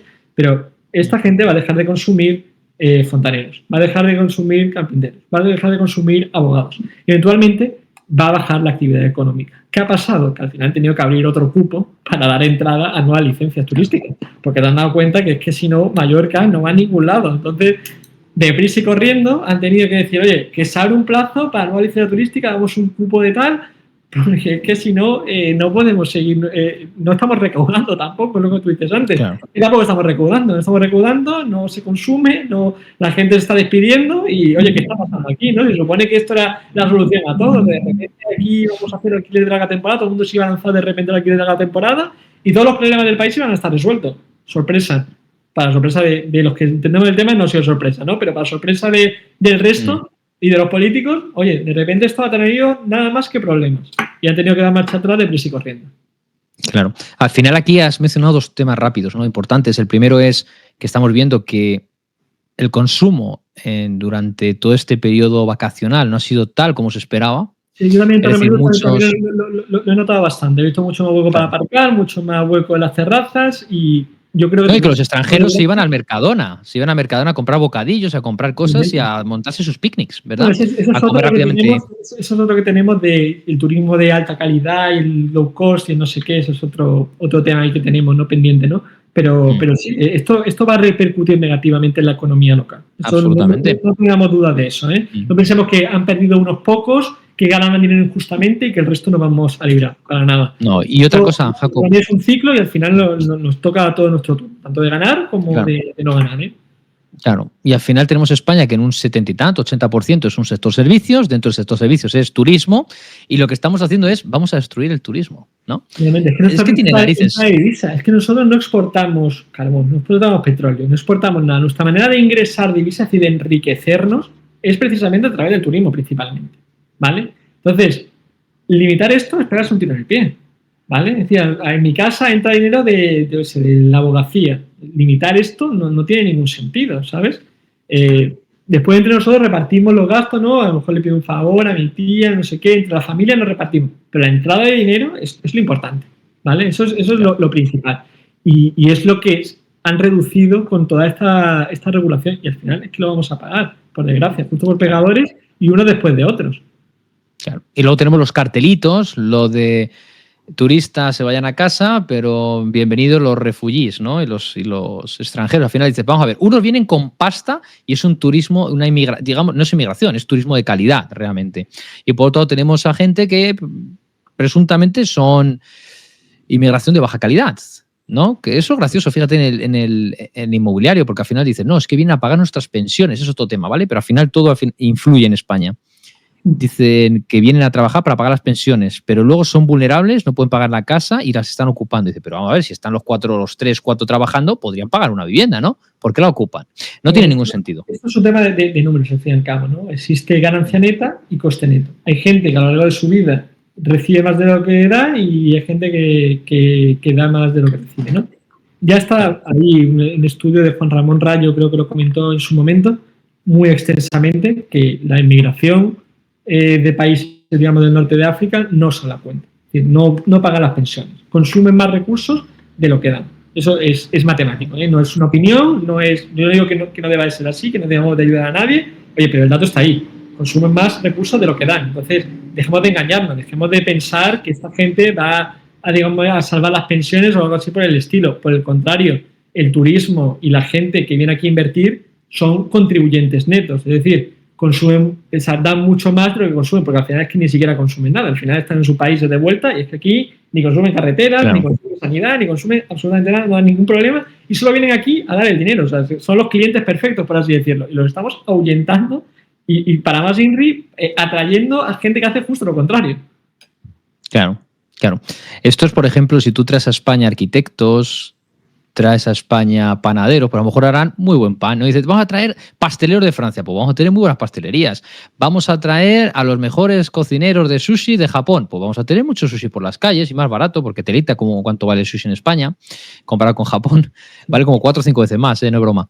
¿Qué más cosas? Luego dice, vamos a traer a los mejores pescadores del norte de Europa, vamos a traer, no sé si me ocurre, ¿no? A los mejores ingenieros de tal, a los mejores tal. Pues entonces vas a tener muchos arquitectos, muchos ingenieros. Si traes a gente que es mejor que tú y gente que está mejor formada, evidentemente vas a salir para adelante, ¿no? El país va a estar mejor. Pero si lo que traes es tercer mundo y pobreza, si tú traes pobreza, vas a traer pobreza. Pero si traes gente rica, eso es riqueza. Pero hay que entender una cosa, nosotros estamos en una democracia. O sea, cuando importamos gente, también importamos votos, ¿vale? Si ahora de repente todo el mundo traemos, ponle, nos anexionamos Marruecos, ¿vale? Por decirlo así, ¿no? Y de repente o al revés. Todos pasamos a votar en el pool de la democracia española. Vamos a tener ese tipo de gente que tiene ese tipo de costumbres, ese tipo de leyes, que la han votado en su país, lo más probable es que la voten también en el nuestro. Y digo Japón, como digo Alemania, como digo cualquier otro país. Si al final absorbemos votantes, es de esperar que al final también esos resultados que han replicado en sus países de origen los repliquen en el país al que están siendo recibidos, ¿vale? Entonces, ¿qué tipo de votante estamos trayendo? ¿Son gente que va a apostar porque el gobierno, el libre mercado, el trabajo duro o no? ¿O por lo contrario, por expropiar a todo el que tenga y repartir Porque hay una cosa que está clara, que es que la igualdad de oportunidades es inherentemente justa. Pero la igualdad de resultados es inherentemente injusta. Es decir, que el sistema esté... Tú imagínate un árbitro que su misión fuese el empate. ¿Vale? Tú imagínate que el árbitro dijese, oye, va ganando de 2, creo que le vamos a dar un gol al equipo rival. O creo que le van a pegar un penalti más laxo y a ti te vas a sacar tarjetas más fácil porque creo que está un poco descompensado. Eso es inherentemente injusto. ¿Vale? Que el árbitro diga, oye, mi misión es que los dos juguemos con las mismas reglas, eso es inherentemente justo. Esto está genial. Eso hay que fomentarlo, hay que dar becas. Muy buena metáfora. Para que la gente acceda y se pueda formar y pueda estudiar lo que tú quieras. Muy bien. O te digo más, Jacob. No se puede perseguir la igualdad de resultados. Porque no somos iguales. Es que tampoco somos iguales. Porque a lo mejor yo quiero trabajar. Es por las decisiones que hemos tomado. Oye, que a mí me parece muy bien que tú quieras estudiar historia del arte. A mí me encanta la historia del arte. Estudio en bachillerato, me fascina, vaya. Como joven está muy bien. Pero claro, yo no puedo pretender ahora que la gente me vaya a pagar eso. Yo no puedo, digamos, unilateralmente decir lo que la gente me va a demandar. ¿Vale? Es la demanda, los consumidores lo que decidimos, lo que queremos consumir, y es la oferta la que se adapta a la demanda. Si tú te adaptas, bien, y si no me voy a otro que me lo consuma, pero que me lo produzca, ¿no? Pero si yo unilateralmente exijo, oye, yo quiero estudiar periodismo, que me encanta también, por cierto, y quiero encima que me contratéis, y quiero un sueldo igual que el de un notario, por derecho. ¿Sabes? Claro. Ha habido un cambio de cultura entre la cultura de la obligación y la cultura del derecho. No, es que hay un cambio radical. Mira, en la Biblia no hay ningún derecho. Son todo obligaciones. ¿Existe el derecho a propiedad privada? No. Existe la obligación de no robar. Y se configura así el derecho a la propiedad privada, en sentido negativo. ¿Esto qué hace? Que yo internamente, ¿vale?, vea como una obligación. No necesito que nadie me vea para no robar, porque, digamos, ya tengo una moral interna que me impide integridad. Robar, que vea o no la gente, ¿sabes? Por ejemplo, el derecho a el derecho a la vivienda contra la obligación de tener una vivienda. Antes la gente tenía la obligación de tener una vivienda. En el año 80 el tipo de interés en pesetas estaba en el 30%, llegó hasta. Y la gente aún así se sacaba la hipoteca. Luchaba, se formaba una familia. 17, pero bueno, sí puede ser. ¿No? Por obligación, porque lo veían como una obligación. Ahora es un derecho, ahora quiero que me lo den. Ahora estoy en el Estado esperando, oye, que el alquiler está muy caro, ¿me voy a esforzar para tener un trabajo, para formar una pareja que me ayude y formar un hogar? No, porque es un derecho. Ahora espero a que alguien me lo dé. Si no me lo ponen fácil, yo no tengo la obligación, ya es un derecho, ¿entiendes? Ese es el cambio de paradigma y también es lo que estamos importando, ¿no? Lo que estamos fomentando también desde las instituciones públicas y también lo que estamos importando. Entonces es un cóctel que la verdad que es bastante peligroso porque va justo al contrario de lo que nos ha hecho crecer a Occidente siempre, que es la moral basada en las obligaciones. Claro. Pero esto no es casualidad. Esto no es accidental. No. Esto porque se está imponiendo que se quiere exactamente que sea eso. Hay una agenda muy bien pensada, con mucha solera y mucho tiempo y muchos recursos, porque esto, esto es difícil de conseguir. Es decir, ciertas barbaridades que está tragando la gente, ¿vale? Son difíciles de conseguir y toma tiempo, ¿no? Cuando empezó el IVA creo que estaba en el 10%, 8%, 12%, por ahí estaba, ¿no? Que es algo... bueno, razonable, ¿no? Dentro de lo que cabe. Sí. Ahora es una quinta parte de lo que consumes se va en IVA, lo que consumes. Y va a subir, ¿vale? Y va a subir al 23 o 24. Subir, efectivamente. Entonces, pero claro, va a subir al 23 porque estamos en el 21. ¿Sabes? Si ex nihilo lo pusiésemos al 23, todo el mundo saltaría a la calle. ¿Sabes? Pero claro, esto se puso en su momento en el 8. Subió al 10. Subió a 12. Subió la patita con la gran crisis al 18. Después hubo que la crisis más gorda al 21. Ahora el 23, ¿dónde vamos a llegar? ¿Sabes? Claro. ¿Dónde vamos a llegar? ¿Cuánto va a ser el IVA? ¿Sabes? ¿Cuánto voy a tener que pagar yo de lo que, después de todos los impuestos del mundo que he pagado, para consumir, cuánto voy a tener que pagar? Claro. Por eso al final tienes que trabajar 7 o 8 meses solamente para pagar impuestos. Eso es una brutalidad. Y fíjate, volviendo a la metáfora que has hecho sobre el fútbol, es lo mismo que si a Cristiano Ronaldo y a Messi, ¿no? Por poner dos grandes jugadores, que les tengas que... Bueno, pero es que estos jugadores, como meten muchos goles, vamos a hacer lo siguiente. Como ahora mismo va ganando el Real Madrid, no, cuando está Real Madrid-Barcelona, está ganando el Real Madrid, vamos a hacer que Cristiano Ronaldo tiene que irse al banquillo la segunda parte. O a Cristiano Ronaldo solamente puede utilizar una de las dos piernas. O sus goles valen menos, ¿no? Le damos un gol al Barça por cada gol que mate. Es que eso es el 50%. Cuando llegas a la margen de detectar el 50%, literalmente es eso. Le están dando... Tienes que condicionar resultados. La mitad va destinado a, digamos, para equipararte. O sea, la igualdad se ha vuelto, digamos, un objetivo público. Y esto es curioso también porque, volvemos a la moral bíblica, en la Biblia la igualdad no es no es un objetivo. Siempre se habla de ricos y pobres, de diferentes estados, de que tienes que prosperar, de que tienes que ayudar al prójimo, evidentemente, claro. Pero nunca se dice que la igualdad va a ser el objetivo, ¿no? En el Antiguo Testamento no se menciona en una sola vez. Es que no somos iguales, no somos iguales. No, es que no hay dos personas iguales, ni físicamente ni nada. Fíjate, el otro día veía una persona que decía, es que queremos la igualdad entre hombres y mujeres, y preguntaba, ¿no? Al final es otra cosa que nos han metido ahí. Decían, ya, pero a ver, ¿físicamente somos iguales? No, los hombres son más fuertes, vale, ¿no? Decían, y biológicamente no, somos diferentes. Y psicológicamente diferentes. Entonces estás persiguiendo una igualdad cuando en los 3 puntos... Te voy a dar un dato bastante curioso. Mira, la igualdad entre hombres y mujeres que acabas de mencionar, yo creo que podemos estar todos de acuerdo en que están en mínimos históricos. Nunca ha estado tan cerca el hombre y la mujer como está ahora a nivel de derechos, ¿no? Eso está muy bien, ¿no? No, al final tiene la mujer 500 derechos más recogidos a través de... Vamos a decir que hombre. Vamos a partir de ahí, de la base, ¿no? Y sin embargo, se siguen destinando, tenemos un ministerio entero y millones de recursos en, digamos, aumentar esa igualdad, no sé hasta dónde, ¿no? Sin embargo, la diferencia intergeneracional, es decir, entre el poder adquisitivo de los mayores y de los jóvenes, está en máximos históricos. Es decir, nunca la generación mayor ha tenido tanta riqueza con respecto a la clase joven que no damos abasto. Es muy difícil independizarse, muy difícil comprar una casa, muy difícil obtener un buen empleo. Sin embargo, desde el gobierno no se hace nada para frenar esto, para reducir, aunque sea esto.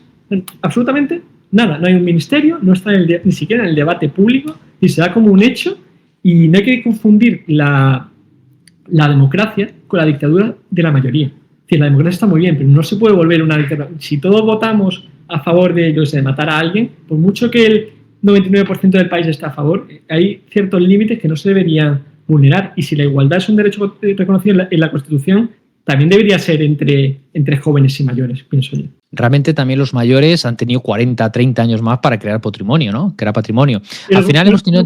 Una pregunta, ¿pero esos 30 años con qué reglas han tenido? ¿Ellos han tenido que comprarse un coche EcoBoost no sé qué de 50.000 euros? ¿O podían comprarse un coche que consumiese carbón y que costase 2 duros y estuviese hecho en el pueblo? ¿Sabes? Sí, pero una cosa... turísticamente o ellos necesitaban una licencia y 50.000 cosas más? ¿Ellos podían construir simplemente, compraban un terreno y construían? ¿O tenían licencia urbanística, licencia de ocupación, licencia de no sé qué, licencia de no sé cuánto, del desagüe? O sea, nosotros... Y en una frase, Jacob, muy rápido, ¿cómo lo solucionarías? Yo generaría un sistema de... ¿cómo es? Un sistema de reparto intergeneracional, un régimen de traspaso intergeneracional. Lo que significa lo siguiente, lo que yo haría, Ponle que tú quieres vender tu vivienda, ¿vale? Pagas X de impuestos, pero si la vendes a un joven que es su primera vivienda habitual, paga la mitad. Tú tienes un solar, ¿quieres construir vivienda pública? Siempre y cuando sea vivienda que va a ser destinada a vivienda habitual de la persona que se lo vendas, no necesitas, o reducimos mucho el nivel de licencias, el nivel de turismo, digamos, el nivel de licencia, de urbanismo, lo reducimos a la mitad. Siempre y cuando tú lo que quieras es destinar, digamos, a esto, a vivienda habitual de gente que va a ser su primera vivienda, reducir muchísimo las trabas administrativas y los impuestos. Y así vas a conseguirlo. Y vas a conseguir un efecto de que, oye, yo le quiero vender a un extranjero, ok, que voy a pagar mucho más impuestos. Yo quiero vender a la vivienda habitual de alguien, vaya a pagar mucho menos impuestos, lo que significa que yo voy a recibir más y él va a recibir... O sea, lo que estás diciendo, ese mecanismo te refieres que tiene que venir a través de la vivienda, ¿no? Para garantizar la vivienda. Y lo que dices es que los mayores tuvieran que vender... Entonces, los mayores no tendrán que pagar tanto en IRPF, no tendrán que pagar tanto en probabilidad municipal. Los mayores, el resto, cualquiera. Vale. Y los jóvenes tampoco pagarían ITP o algo simbólico. Eso quiere decir. Pagarían menos y efectivamente y así tendrían un acceso más fácil a la vivienda, a la vez que desde el Estado no se invierte en vivienda. Es decir, fíjate que estás dejando al libre mercado actuar. Porque, es decir, que tú me dices, no hay presupuesto de la vivienda pública. Pero ¿quieres que te diga una cosa? Eso realmente tampoco es un mecanismo intergeneracional. Eso realmente sería libre mercado. Es decir, ¿por qué tengo que pagar yo impuestos por comprar una vivienda? ¿Y por qué tengo que pagar yo impuestos por venderla? Cuando realmente la mayor revalorización viene... Un momentito, Jacob. Viene por la depreciación de la moneda. O sea, ¿sabes cómo funciona el sistema monetario? Cuanto más dinero se imprime y tal, al final lo que sucede es que como pierdes poder adquisitivo, no es realmente que la vivienda esa que tiene 50 años, que tu abuela no la ha reformado en la vida y que es el mismo baño de origen y se ha revalorizado. Y dice, no, si la vivienda vale menos que entonces, pero por devaluación de la moneda vale mucho más. Eso realmente es la razón por la que los mayores, en teoría, tienen más patrimonio. Tengo 3 apuntes. El primero es que con lo que yo estoy diciendo, bajas los impuestos, pero según a quién se lo vendas. Porque así también evitas... Sí, te he entendido. Más patrimonio que digamos que se aproveche de la bajada de impuestos. Diciendo, oye, el precio de mercado es el mismo, pero lo que tú vas a recibir neto propietario es distinto según se lo vendas a uno a otro. Entonces, te permite bajarle el precio a los jóvenes, ¿no? Lo segundo es que hay dos cosas que explican también la riqueza de la generación anterior. El primero es que ellos tenían una moneda débil, la peseta. Se devaluaba que no veas. Entonces, tú imagínate que tú tienes, de repente, compras una casa y tienes en tu activo una casa de 1 millón de pesetas y en tu pasivo 1 millón de pesetas de deuda. Si la peseta de repente al día siguiente se devalúa a la mitad, tu casa sigue valiendo lo mismo, pero tu deuda se mengua a la mitad, ¿no? Entonces, tu patrimonio neto en verdad ha sumado bastante, ¿no? Y también ten en cuenta que antes también la gente vivía menos y recibían la herencia cuando tenían proyectos de vida que desarrollar. Hoy en día la gente recibe la herencia, mucha gente con 60, 70 años está recibiendo herencia. Entonces, estás, digamos, dejando que la riqueza se acumule en las personas mayores. Antes recibía la herencia cuando estabas en edad de formar una familia, ¿sabes? Entonces, este último punto interesante, sí. Cuando comentas de la peseta, muy interesante, cuando dices se devalúa la deuda, al final realmente dices, bueno, estoy teniendo, incluso si la pones en rentabilidad, estoy obteniendo esto de rentabilidad, ¿verdad? Y realmente es irrisorio, ¿no? La hipoteca que estoy pagando. Pero también es cierto que hay un doble efecto. Se devalúa la deuda, pero también tu poder adquisitivo. ¿Entiendes? O sea, la devaluación es doble. O sea, para el que tiene dinero en el banco, es decir, para el que tiene 100.000 euros sí, pero esa banco, persona... devalúa. Pero el español, clásicamente, sobre todo la generación anterior, ha sido un gran inversor en vivienda. Efectivamente. Entonces, es verdad que tener una moneda fuerte con lo que tenemos ahora el euro te permite ahorrar en la cuenta bancaria sin que se devalúe a la mitad de un día para otro. Eso es cierto. Está muy bien. Pero también entiende que a los que queremos, digo que también tiene sus contras. El hecho de tener una moneda fuerte tiene muchos pros, pero también tiene sus contras, ¿no? Y quizás el acceso al mercado de deuda y el pago de hipotecas y de así financiamiento, pues, oye, también es más difícil, ¿no? que con una moneda que se devalúe. Es cierto que también los intereses en algunos momentos con la peseta llegaron a estar en el 30%, como te he mencionado antes, pero también ha habido una generación entera que se ha borrado su hipoteca, ¿sabes? Que han cogido de repente una hipoteca y la han pagado al par de años diciendo, oye, si es que yo tenía una hipoteca que era 1 millón de pesetas, pero que ahora no es nada. Fíjate una cosa, Jacob, yo siempre suelo referir bastante esto aquí en el canal, ¿no? Con invitados o en episodios que hago solo y tal. Al final la vivienda está más barata que nunca. Y tú vas a decir, ¿cómo? Esto lo dices ahora mismo, y dice, la vivienda está más barata que nunca. Y la gente dice, ¿pero qué me estás contando? ¿Se ha incrementado en tal? Digo, vamos a ver. Dos análisis. El primero es que si tú consideras desde el máximo pico en 2007 y lo consideras comparándolo con hoy y lo haces en términos reales, es decir, considerando la inflación, todavía la vivienda está, para segunda mano, por ejemplo, un 30 y tantos % más barata. Un 30 y pico. Es decir, la vivienda ha crecido menos que la inflación, con lo cual está más barata. Vale. Pero por otro lado, vamos a comparar una vivienda en el año 2000 con el año 2025. Y vamos a ver cuánto ha incrementado la vivienda si la consideramos en euros metro cuadrado y vamos a ver ahora si la consideramos en onzas de oro por metro cuadrado. La vivienda, si la hubiéramos si estuviéramos todos ahorrando en oro, la vivienda estaría 4 veces más barata. Entonces, el problema no es que la vivienda haya incrementado de precio, el problema es que la moneda con la que pagamos las casas ha caído su poder adquisitivo. Y en España hay otro problema adicional, que es verdad que el precio de la vivienda ha subido, ¿no? En términos nominales, en términos reales. En nominales. ¿Vale? Pero también en el resto de países. El problema está en que en España los salarios están estancados. Aquí los salarios, que es de risa, que el salario más popular en España sean 1.200 euros, el salario mínimo. O sea, ¿cómo pretendes? Ojo, pero no es... con 1.200 euros. Ha subido de 900 a 1.200. Y el precio de la casa es que ha subido muchísimo más. Pero hay otro impacto. No es solamente el salario, es el líquido a percibir. Eso claro, eso aparte, ¿no? Es que esa es otra película. Eso va aparte, ¿no? Pero bueno, sí. va en la misma línea, ¿no? Al fin y al cabo, ¿no? Que digamos, la riqueza de las personas, el ingreso, con lo que pueden hacer frente a sus gastos cotidianos, incluido la vivienda, no sube menos como la vivienda. Mira la vivienda en términos nominales reales como te dé la gana. El problema es que están los salarios. Es que, ya te digo, es que es impresionante ver la nula evolución de los salarios en España. Al final lo que busca, ¿no? Destruir el poder adquisitivo de las personas. Por eso, ¿quién va a salir ganando? Las personas que tengan activos, y los que van a salir perdiendo son los que no tengan activos y o tengan dinero aparcado ahí en el banco sin hacer nada. Imagínate que vamos hacia un escenario de hiperinflación. Pues el que a lo mejor tiene, no sé, me imagino, 300.000 euros ahorrados en el banco, mañana esos 300.000 no valen para nada. Pero entonces, no de mañana, es que ya ha perdido la mitad de su poder adquisitivo en los últimos 10 años. Es que el último año ha perdido prácticamente esos 300.000 pueden comprar la mitad de cosas que podían comprar hace 10 años. Y la tendencia va en aumento, ¿eh? Porque la deuda pública es que no para de aumentar. Ten en cuenta que en dólares, estamos hablando, en el año 2020 se imprimieron el 20% de los dólares en circulación. Estamos justo, sí. En emisión del dólar, ¿eh? Todo lo que ha sido el dólar y los siglos que lleva, ¿no? El 20% de los dólares en circulación se han emitido de 2020 para acá, en un par de años, ¿no? Eso te dice que es oferta y demanda. Cuanto más dólares hay, menos vale. Y esto es lo que está pasando. Y con el euro vamos por el mismo camino. Justo. Y ahora lo que quieren hacer esto, seguramente lo has escuchado, ¿verdad? Que se me había olvidado que eres economista también. Fíjate, ¿has visto la ley, por ejemplo, la Genius Act con las stablecoins y tal? Lo que quieren hacer al final es utilizarlo como vehículos digitales para extender toda la deuda a manos privadas, ¿no? O sea, para básicamente financiarse, continuar financiándose, porque sí que es cierto con iniciativas como los BRICS y tal, están perdiendo un rol importante como moneda de reserva mundial. Probablemente, de mi punto de vista, pienso que ni siquiera quieren continuar con la moneda de reserva mundial, porque al final, sabes que eso es un... tenemos...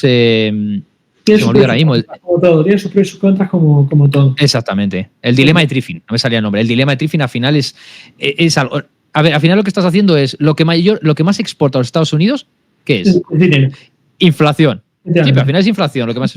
Porque dices, sí, yo tengo que dar liquidez, tengo que enjuagar a todas las economías del mundo con el dólar, porque tienen que hacer transacciones, aunque yo no esté ahí presente en esa transacción, pero tiene un contra. Y es que tú, cuando emites dinero para financiar a esa gente, no para financiar, para darles la moneda que te están pidiendo para ti financiarte, estás devaluando, están destruyendo el poder adquisitivo de tu gente, de tu país. Entonces, cuando ellos producen algo, por eso la industria de los Estados Unidos ha ido al garete, ¿no? A favor de otras. Y también el valor del dólar con respecto al euro se ha desplomado en el último año. También una crisis. Sí. Estamos hablando de un 20% de pérdida del poder adquisitivo del dólar, que es muchísimo. En mercado de divisas no se ven este tipo de movimientos. Son un movimiento extremo verdaderamente. ¿Sabes qué porcentaje, Jacob, le queda de poder adquisitivo al dólar desde 1913, cuando se creó la Reserva Federal? ¿Sabes qué porcentaje le queda?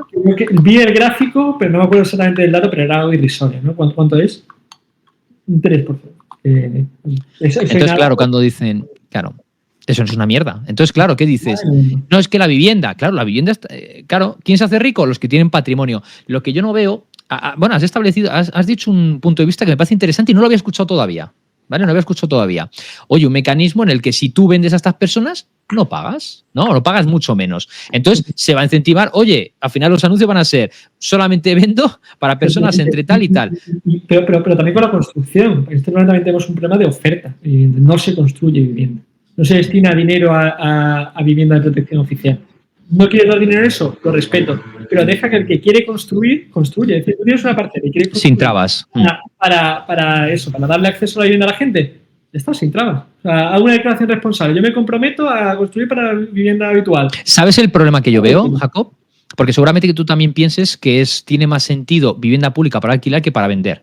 Seguramente me digas eso, ¿verdad? Sí, efectivamente, porque después vale. ¿Sabes el problema? Hay muchos millonarios que tienen viviendas de VPO a su nombre. Eso es. ¿Sabes el problema? No, eso ha habido siempre una especulación de puta madre. Pero fíjate, yo lo que veo, el otro día estuve viendo, he visto varias adjudicaciones de diferentes ayuntamientos. Y en esas adjudicaciones veías quiénes eran los receptores de esas viviendas para alquiler.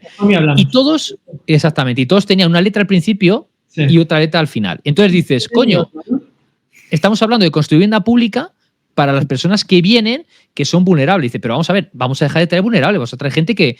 A ver, si dices que esa gente viene a pagar pensiones... En este mecanismo das acceso. Sí. Imagínate un joven que se quiere comprar, porque te va muy bien, una vivienda de 1 millón de euros. Pues lo estás permitiendo. Y estás dando acceso, al fin y al cabo, al que paga. ¿Sabes? Es decir, no es que esté favoreciendo a nadie sobre nadie. Estamos en el libre mercado. Tú te quieres comprar una hipoteca, usar una casa de 1 millón. O sea, tú vendes una casa de 1 millón, la puedes vender a mí y pagar 25.000 de impuestos, o al de al lado y pagar 50.000. Al final, el precio de mercado lo sigues decidiendo tú, pero en el neto vas un pequeño favorecimiento hacia la gente que está tratando de conseguir su primera vivienda, ¿sabes? Y podemos poner los requisitos que tú quieras. Gente que tenga menos de 40 años, gente que sea su primera vivienda, gente que no gane más de, yo qué sé, de 100.000 euros al año, gente, yo qué sé, pon los requisitos que te dé la gana, ¿no? Pero favorece así a la gente. Aparte, es que así te quedas todo el problema de las VPO que no estás construyendo. Es que se destina en España nada y menos a construir vivienda y el problema, también has dicho, la subida del precio de la vivienda que estamos analizando. Parte de la subida está en que no se está construyendo, ¿sabes? Es que antes se construía un montón, antes a medida que subía la población y los hogares se construía y ahora no se construye. Entonces, pues tenemos problemas, ¿sabes? Sí, aquí te doy un par de apuntes rápido. Esto lo hemos comentado muchas veces, tenemos directos, no sé si los sigue los lunes, la verdad inmobiliaria, y comentamos siempre eso, que al final, según se han puesto los salarios mínimos, también como se ha puesto los materiales de construcción, los suelos y tal, al final dices, es que al final, por mucho que construyamos, hay un mínimo, ¿vale? De coste. Y al final lo que sucede es que hay una demanda insolvente. Creo que era un 30% del precio finalista de la vivienda son impuestos. ¿Sabes? Son 40, ¿no? Algo así, ¿no? Una bestialidad.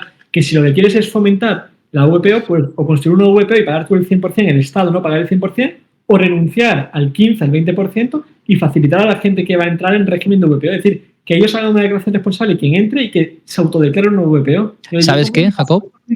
Y, digamos, me declaren VPO directamente, ¿sabes? Sí. La voy a destinar siempre a la vivienda habitual. Fin. ¿Sabes qué, Jacob? Yo es que tampoco soy un partidario de la vivienda pública. Te explico por qué. La vivienda pública lo que está reconociendo es que en España hay pobreza, hay gente que no puede comprar la vivienda. Entonces, el problema es el siguiente, quieren convertirse en una fábrica de crear vulnerables. Yo soy de la opinión, vamos a resolver el problema de raíz. ¿Por qué esta persona, esta y esta son vulnerables? Vamos a hacer que dejen de ser vulnerables. ¿Cómo? A, B y C. Ya está. Es decir, al final siempre es todo un tema de formación. Y de que deja de dar ayuditas, porque si no, claro, la gente se relaja, evidentemente, ¿no? El sistema es maquiavélico en el sentido de que vive de solucionar problemas, entonces necesita crearlos. Y si hay muchos problemas, ¿a quién vas a votar?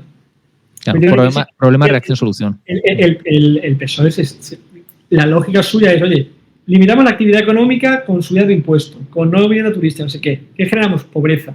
¿Quién nos vota a nosotros principalmente? Los pobres, ya está. Pobre. Entonces, es un círculo virtuoso para ellos, un círculo maléfico, ¿no? Pero justo. El sentido electoral es virtuoso, es decir, genera no es maléfico. Que me genera más votos, que me genera más normativa, que me genera más votos. Y así está subiendo las encuestas, pese a todo lo que está haciendo, ¿no? Y se aprovechan de la biología humana. La biología humana al final es holgazana. Es decir, tú si tú quieres no ser holgazán, necesitas actitud, necesitas sacrificar, necesitas mirar el largo plazo y al final lo que prima... Es un tema cultural, como has dicho. Antes era una obligación impuesta por ti, por uno mismo, por Dios, por quien sea, una moral interna que te impulsaba.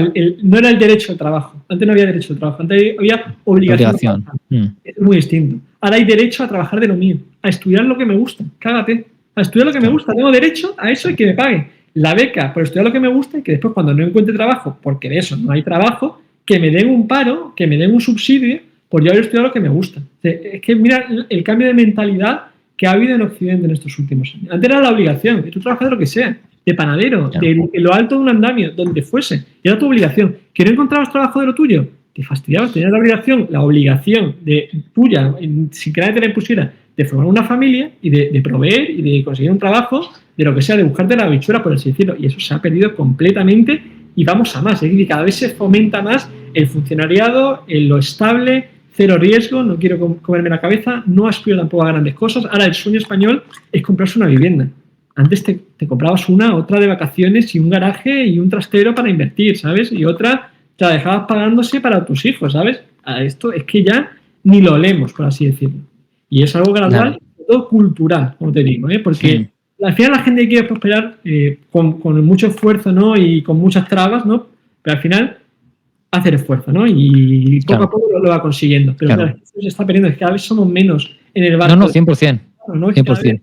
El ratio gente, población activa, población pasiva, que es cada vez mayor y va más. Entonces, aparte de que cada vez es insostenible, ¿no? Y va más, también culturalmente cada vez es más injusto, ¿no? Es decir, cada vez se le quita más a un médico, a un físico nuclear, a quien sea, para darle a una persona que no le da la gana. Ya no es un pobrecito que no encuentre trabajo.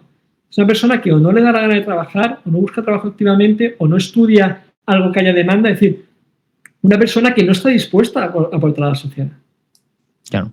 No, es una verdadera pena, pero al final lo que se está fomentando es lo que buscan. Y fíjate, yo lo que te comentaba, por si no había quedado claro, al final hemos comentado el tema de que no se construye, ¿vale? Pero por otro lado es cierto que es que estamos teniendo una demanda muy artificial. Vamos a ver, es evidente que si ahora mismo llegan aquí 10 millones de chinos, pues ahora mismo no tenemos vivienda para todos los 10 millones, ¿verdad? Digo chinos como puede ser japoneses, puede ser americanos, me da igual, ¿no? Entonces al final no hay vivienda para todos. Entonces si traes 10 millones del norte de África o de un poco más para abajo de África o de tal, pues es que no hay vivienda. Y si encima le tenemos que pagar la fiesta a ellos, a los 7 hijos y encima una vivienda y tal, pues al final es que no hay dinero. Al final España no tiene infraestructuras preparadas para tantísima para tal llegada masiva de personas. Y ya está. Entonces, por un lado hay poca oferta, pero por otro lado es que cada vez más demanda. Entonces, no estamos preparados. Veo efectivamente lo que has dicho. Lo que buscan es problema, no hay vivienda. Reacción, sindicato de inquilinas, huelgas, ocupaciones. Solución, intervención del mercado inmobiliario. Ya está, es simplemente eso. Yo lo dije hace 2 años, digo, la ley de vivienda no va a funcionar. Pero no porque sean inútiles, como decía el 99,9% de la gente. Digo, saben de sobra que no va a funcionar y lo que van a decir luego es necesitamos una ley de vivienda 2.0 todavía más intervencionista. Y vamos hacia eso. Es una pena. Sí, lo ves también así. Es lo que hemos hablado al principio, no hay una accountability por parte de los políticos, entonces pueden hacer normas ilegales directamente. Es decir, pueden hacer una norma ilegal y después que me la anule el Constitucional o que me la anule que me la tenga que anular, pero yo ya he ganado los votos, yo ya he salido ahí diciendo que estoy luchando contra el lobby del no sé qué historia, ¿sabes? Claro. Monopolio de las leyes, de la fuerza y de recaudación. Con eso haces todo, bueno, y de los medios. Con esas 4 cosas puedes hacer lo que quieras con un país. Vale, vamos a ver un par de cositas más, ¿vale? Antes de irnos. Vamos a ver esas estrategias legales, Jacob, para proteger la inversión en viviendas turísticas, inscripción en el registro de propiedad, licencias, contrato de explotación, etcétera, etcétera. Cuéntanos, a ver. A ver, una cosa es, en la Junta de Andalucía, cuando tramitas un cambio de titularidad, te piden de oficio la aprobación de la comunidad de propietarios. Ya hemos dicho que con la sentencia que tenemos del Tribunal Supremo y que ha sido avalada por la Dirección General, tenemos argumentos para oponernos y decir que no es necesario. De hecho, en algunos casos directamente estamos aportando, ¿sabes? Digamos, la comunicación con la resolución, que por cierto no ha sido publicada en el BOE, la tengo ahora mismo solamente yo. Y la estamos aportando como diciendo, oye, que no me pidáis esto Junta de Andalucía porque no hay razón. Esto es una licencia real y por lo tanto no hace falta ningún nuevo permiso de la comunidad de propietarios para continuar la explotación. Y otra cosa que se está haciendo, sobre todo antes de sacar esta normativa, esta resolución, es el cederle la licencia turística a una empresa y vender la empresa en vez de vender la propiedad, para que así no hubiese un cambio de titularidad. Simplemente se mantenía como titular la empresa. Ya digo, ahora yo estimo que no es necesario, pero es algo que se ha venido haciendo en los últimos años. Es decir, sobre todo inversores que tenían ya un cierto número de licencias, oye, pues el tener estas licencias a nombre de una sociedad y después no transmitir el inmueble, que estaba en duda si se transmitía la licencia con él o no, sino transmitir la sociedad te incluye el inmueble y te incluye 100% sin hacer ningún cambio la licencia. Vale. Y para el tema sucesorio, también tienes alguna estrategia, ¿verdad? Sí, para el tema sucesorio, el punto está, hay que saberse la regulación autonómica. Por ejemplo, en Andalucía hay una bonificación del 99%, hay también bonificaciones a vivienda habitual, hay bonificaciones a actividades económicas, pero en el resto de España no es así, ¿vale? En algunos puntos de España los impuestos de herencias pueden ser predatorios en muchos casos. Entonces hay que buscar estrategias que mitiguen dentro de la legalidad la carga fiscal, ¿no? Una de estas estrategias... Asturias, no sé si lo sabes, es la más expoliativa del mundo, ¿eh? La ciudad con más impuestos para las herencias del mundo. Efectivamente. Y sí, de hecho, el marginal creo que está casi en el 30, en algunos casos, llegar al 50. Si te metes en múltiplos y no están relacionadas familiarmente y tal, te metes en cosas que son... Y que luego en España también tiene que ver el capital preexistente, el patrimonio preexistente. Correcto. Eso es otro multiplicador de 1 por 2. Efectivamente. Puede llegar a ser por 2 y seguramente Asturias en el grupo 4. Efectivamente, es así. Yo creo que en Andalucía incluso es así. Bueno, el punto está en que también en España, en toda España, incluyendo Asturias, incluyendo todos los puntos de España, se trata de favorecer la sucesión de la actividad económica. Si yo tengo una empresa familiar o una actividad económica y quiero transmitir los bienes ligados a esta actividad económica, normalmente hay bonificaciones muy sustanciales, ¿vale? Entonces, una de las cosas que se puede hacer es, contratar personal o montar si es cierto volumen, ¿no? Y los ingresos son relevantes, montar una actividad económica real que gestione la actividad turística, de tal manera que cuando se herede o se done, se esté donando no simplemente una licencia turística o una actividad pasiva, sino una empresa o una actividad económica que esté bonificada. Vale, ya te he entendido. Vale, ¿y las bonificaciones hasta cuánto llegarían? Más o menos. Normalmente suelen ser del 95%. También depende del porcentaje de activos afectos a la actividad y hay que hacer un doble chequeo de activos y de activos afectos, es un poco complicado, ¿no? Pero bueno, merece la pena, sobre todo si los importes son relevantes, sí merece la pena hacer cierta estructura. Y que volvemos al tema de la igualdad, ¿no? Entre gente que se puede permitir hacer ciertas estructuras, ¿no? Y gente que no.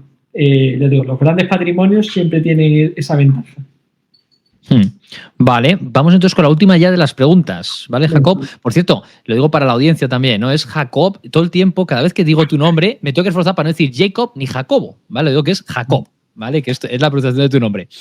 Vale, entonces el Tribunal Superior de Justicia de Canarias niega a dueños de apartamentos su uso como vivienda vacacional y les obliga a cederlos a un explotador turístico. Esto es grave. Cuéntanos. Eso es muy, muy llamativo y es muy particular de Canarias, ¿vale? Bueno, en todo el territorio la unidad de explotación es un bien jurídico protegido. Y se quiere profesionalizar y se quiere que todo el complejo hotelero turístico esté bajo una única administración, ¿no? Por temas evidentes, ¿no? De gestión, de dar un servicio más profesional, de evitar problemas, etcétera, ¿no? Pero en Canarias llega a su extremo, porque este régimen también es aplicable a las viviendas turísticas. Significa que si en un complejo hay varios. Es decir, no es un complejo que sea un único propietario, sino que son diferentes inversores los que están ahí invertidos. Estos únicamente los pueden alquilar mediante una única empresa explotadora. Que evidentemente, bajo mi punto de vista, no va contra el libre mercado, absolutamente no. Pero lo cierto es que bajo la normativa canaria, el Tribunal Superior de Justicia ha avalado 3 resoluciones este mes que avalan esta interpretación de la normativa. Es decir, que obliga prácticamente a los inversores, a los propietarios, a alquilar su vivienda a través de un único operador turístico. Ya, pero es de coña al final, ¿verdad? Porque lo que están haciendo es... Yo tengo un caso, un cliente mío, que el operador tiene el 60% de la propiedad. Entonces ya, que es, yo lo he comentado antes, se puede dar el caso, la mayoría ya tiene licencia, ¿no? Pero para las nuevas licencias puede directamente bloquear, vetar la aprobación de la comunidad de propietarios de esta aprobación de 300 partes, porque tiene 61%, pues banear, digamos, directamente. Y por otro lado tenemos que al ser el explotador mayoritario está solicitando al resto de propietarios el quedarse con su licencia. Decir, oye, que me las tenéis que dar, pero yo tengo aquí la mayoría y me tenéis que ceder vosotros la explotación porque yo al ser el mayoritario y tener aquí la unidad de explotación, ser esto obligatorio, etcétera, os requiero que me deis vuestra vivienda para explotar. Es que este requerimiento yo lo he visto, no es que me lo han contado, es que me ha llegado a mí. Pero esto es de coña. Es de coña, ¿no? De traca, ¿no? Imagínate, ¿no? Que tú tienes un pequeño negocio dentro de una comunidad de negocios y te obligara, ¿no? El cacique de turno, por así decirlo, ¿no? A que le hicieses tú la explotación y decir, oye, dámelo a mí, que yo te voy a decir alquilarlo, en qué condiciones, etcétera. Aparte, siendo este encima propietario, no hay ninguna garantía de que vaya a favorecer el alquiler de los suyos propios, que es lo que más sentido tiene, ¿no? Con respecto a los de otros propietarios. Es decir, ¿por qué le vas a dar al fin y al cabo?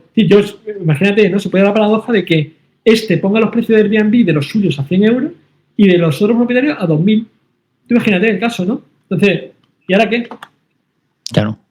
Ahora, si no de hecho, estuve leyendo, claro, pero estuve leyendo, por ejemplo, que hubo, porque esto al final es un acuerdo, ¿no? Creo que un propietario le estuvo diciendo a este, ¿cómo lo llaman? A estos explotadores turísticos, le estuvo diciendo, oye, estas son mis condiciones y se las rechazaron. Entonces, claro, puede estar jugando contigo y puede tenerte la parada perfectamente la vivienda. No, es que no entra nadie. Es que yo considero que este es el precio de mercado. Imagínate lo que estás diciendo. La vivienda se alquilaría en 60 euros la noche y él la pone en 300. Entonces, lo que está haciendo es favoreciendo su negocio. Imagínate, todos años precio, pero la comisión de gestión mía es del 60%. De los que son de mi propiedad me da igual, porque el 60% que va para mí mismo, ¿no? Pero del tuyo te estoy quitando el 60%. Pero también lo que puedo hacer... No, pero muy bien. Imagínate que ellos tienen el 60% y el resto del 40% se tiene que hacer con el control de esa gestión, ¿no? Me da igual, a lo mejor te dice la comisión es un 1%, yo soy muy majo, el 1%, pero dice, no, yo considero que estos inmuebles tienen que ser la noche a 300 euros. O de alguna manera los entorpecen a propósito o lo que hacen es darle más publicidad a los otros anuncios frente a estos. O sea, puede hacer muchas cosas para precisamente limitar la oferta para subir los precios de lo suyo. Es monopolístico, pero en su sentido literal, sí. Monopolio. Literalmente monopolio es que haya un único oferente. Esto es literalmente eso. Sí. Está buscando que haya un único oferente, o sea, que es de traca, que no hay por dónde cogerlo. Y yo no conozco al abogado ni el argumento que han dado, ¿no? Pero me parece que esto, a nivel constitucional y a nivel, digamos, Unión Europea, como hemos mencionado a lo largo del programa, esto no hay por dónde cogerlo. Esto tiene que ganar ¿no? Pues espérate que te digo otra. Es un atropello de derechos, pero vamos, de primer nivel. Pues te voy a decir otra que también escuché sobre Canarias. Resulta que estaba diciendo a nivel ayuntamiento, creo que lo que vi es que se quería aprobar en el Congreso de los Diputados y diputadas, porque ahora lo han cambiado el nombre, lo habrás escuchado, estaban diciendo que, pero vamos a decir de diputados, por tocar las narices, ¿vale? La cosa es que estaban diciendo que iban a darle, y querían aprobar en el Congreso, querían aprobar que el ayuntamiento tuviera suficientes competencias como para tomar diferentes decisiones, como por ejemplo expropiar viviendas que llevaran desocupadas más de 6 meses y quedarse, pero así, expropiarlas para quedársela a ellos. O sea, ya no es el hecho de decir, tú tienes la potestad como ayuntamiento de, en vez del IBI 500 euros, un 100 o 150% de recargo. No, que puedes expropiar. ¿Lo has escuchado esto en Canarias? Bueno, lo he escuchado, sí he pasado noticias, pero no le he dado mucha seriedad porque entiendo que es totalmente contrario a la Constitución. Entiendo que esto no va a llegar por muchas propuestas. Pero ¿cuántas cosas hay? Muchas propuestas y mucho tal que al final o no llegan a realizarse o se anulan inmediatamente, ¿no? Vamos, esto yo no me lo puedo tomar en serio, ¿no? Pues sabiendo lo que es el derecho... Pero dos cosas. No me lo puedo tomar en serio a nivel legislación, ¿no? A nivel populismo, bueno, tiene todo el sentido del mundo, ¿no? Es decir, estas barbaridades gana adeptos, ¿no? Pero, como te digo, sí, no es que no hay por dónde cogerlo. A nivel legal, si alguien que está viendo esto espera que esto se aplique, tiene cero posibilidades y menos de esto llegar a ser así, ¿eh? Esperemos que sea así. La cosa es dos cosas. La primera es cuántas de las cosas que hace 20 años hubiéramos dicho esto no ocurrirá nunca en España y están ocurriendo, ocupación, etcétera, etcétera, los impuestos que estamos pagando. O sea, ¿tú crees que hace 50 años tú le dices a un español, a nuestros abuelos, le dices, oye, ¿sabes que un día vas a pagar el 21, el 23 o 24% de IVA? ¿O el 47% o el 50% de IRPF? Y te dirá, ¿qué dices? Anda. Te dirían que no. Entonces, de la igualdad intergeneracional es que los mayores no han generado, digamos, la riqueza que han generado mucha, con todas las restricciones que tenemos nosotros. Que a nosotros, para comprarte un coche, ¿no? Volvíamos al ejemplo de antes, yo tengo que ser un coche eco porque si no puedo ir por la ciudad, ecobús, no sé qué, fabricado, pues y que incrementa el precio muchísimo. Para construir mi vivienda, un montón de legislación, de restricciones, para ejercer mi actividad, para pagar impuestos, lo mismo. Entonces, claro, tenemos una generación que sí que tiene mucha riqueza, que aparte se acumula cada vez más en esta generación, y que aparte como que no entienden o piensan que los jóvenes somos vagos o que no estamos haciendo suficiente esfuerzo, y quizá ellos, si estuviesen en nuestra situación con la legislación que tenemos ahora, quizás muchos no estarían donde están ahora. La cosa es, sí que tienen gran parte de razón que las nuevas generaciones van peor, eso sí que es cierto. Antes lo hemos dicho, ¿no? Que antes había más cultura de esfuerzo. Y al final sí que es cierto que han tenido para ciertas cosas, o sea, todas las épocas, todas las generaciones tienen sus dificultades. Todas tienen sus dificultades. Nosotros hemos tenido también trabajos más cómodos, entre comillas, más intelectuales, y ellos han tenido trabajos más físicos. Entonces, al final ellos han tenido unas cosas y nosotros otras. Nosotros sí que es cierto que hemos tenido otras muchas comodidades. Hoy en día, esto se suele decir, ¿no? Dice, hoy en día la persona, por muy mal que viva, vive mejor que personas de hace 500 años o 200 o 300 años, ¿no? Entonces, cada generación tiene sus propias dificultades. Yo creo que lo más importante de todo, Jacob, pues antes te preguntaba, digo, ¿cuál es la solución que das? Es no caer en la trampa de enfrentarnos, ese enfrentamiento generacional, intergeneracional que quieren hacer los políticos. Porque el problema son los políticos. Estos señores les pusieron en su momento paga de seguridad social 3.000 pesetas y si lo hubieran dicho 6.000, las hubieran pagado también. O sea, realmente esto es un tema de políticos. Si se hubiera hecho, imagínate, 50% sistema de reparto, 50% capitalización, hoy no tendríamos este problema, o sería menos. 100%. Y hay que tener en cuenta que España es el país que más deuda implícita tiene en cuanto a pensiones, ¿no? Yo te pongo un ejemplo. Imagínate que dos personas tienen el mismo patrimonio, ¿no? 100.000 euros, cero deuda, ¿no? Pero uno va a casar a sus 3 hijas el año que viene. ¿Quién tiene más riqueza? Pobrecito. ¿Vale? O sea, ¿quién tiene más riqueza? Es verdad que los dos tienen 100.000 y que en el pasivo no aparece que tiene que pagar la boda de la hija. Pero implícitamente es una salida de caja que va a estar ahí, ¿no? Con la pensión pasa lo mismo. No está nuestra deuda todavía reflejada el impacto que va a tener toda la jubilación del baby boom. Entonces ya tenemos una deuda alta y ahora tenemos una deuda implícita, que se dice, es decir, unos compromisos de pago, por así decirlo, ¿no? Unas prestaciones sociales que ya nos hemos comprometido, que tenemos que pagar, que no están en balance, pero que en algún momento van a de repente aparecer, ¿no? De repente el día que se jubila la generación del baby boom, de repente ese año va a hacer el balance, y toda esta deuda, o sea, de repente, y todo este aumento de repente de las pensiones, de gastos pensiones, va a salir. ¿Y cuál es? Mira, voy a hacer una cosa. Ayer estuvimos largo y tendido en el directo. No sé si lo viste. ¿Tuviste oportunidad de verlo? ¿El directo? No. Vale, pues tratamos todos estos temas. Te lo recomiendo porque fue bastante intenso. como eres economista, te voy a invitar un día que vengas con nosotros y tratamos este tema. Y así también, oye, das tu punto de vista como economista, ¿vale? Va a ser muy interesante porque al final yo, bajo mi punto de vista, no va a haber un impago de la deuda como tal. Pienso que también, ¿conoces el término de debt jubilee? ¿Lo conoces, no? El jubileo de la deuda. ¿Jubileo de la deuda? Suena. Vale, básicamente es que llega un momento en el que se dice, oye, tú imagínate que tienes 3 casas que estás con hipoteca. Mañana te llegan y te dicen, Jacob, mañana tienes 0 de deuda, pero tú tienes tus inmuebles, ¿no? Entonces, yo pienso que la manera va a ser a través de devaluar la deuda. ¿Cómo? Hiperinflación. Hay que tener en cuenta una cosa en este sentido. España, la Unión Europea, los países soberanos de deuda, y los que emiten deuda en su propio divisa, nunca van a pagar la deuda porque siempre pueden generar. Claro. Sí, si yo te debo 100.000, pero yo imprimo el dinero, nunca te voy a pagar, por mucho que te deba 1 trillón o 100.000 trillones. Es decir, si no se devuelve. Siempre voy a poder imprimirlo, ¿sabes? Es decir, que lo pagaré con intereses, que lo que sea, muy bien, pero que el impago yo tampoco creo que sea una opción. Yo creo que eso va a ser una liquidación de deuda, es decir, se va a aumentar tanto la inflación, se va a emitir tanto dinero, se va a diluir de una manera bestial, ¿no? Justo. Eso es lo que va a pasar.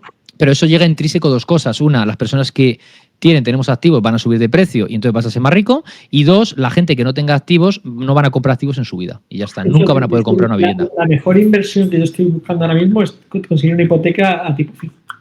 Porque yo creo que al final se va para razón. Al final se va a aumentar tanto el valor de los bienes, ¿no? Y de los salarios, de los costes.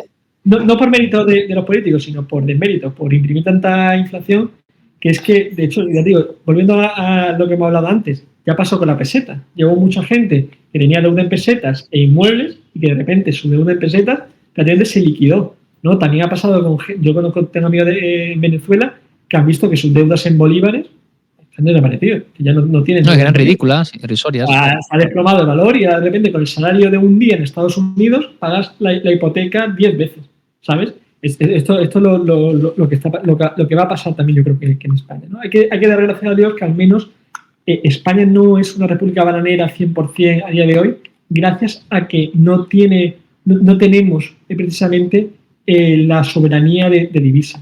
Y gracias a que es la Unión Europea la que se encarga de imprimir el dinero y no nosotros, porque si no, con los políticos que tenemos ahora, 100% seguro que ya estaríamos en hiperinflación. Ya lo hemos visto en Argentina, lo hemos visto en Venezuela, en países que es que el propio gobierno los toma como referentes, ¿vale? Entonces, es obvio que si tuviesen las herramientas que han tenido estos gobiernos, 100% que tomarían este tipo de decisiones.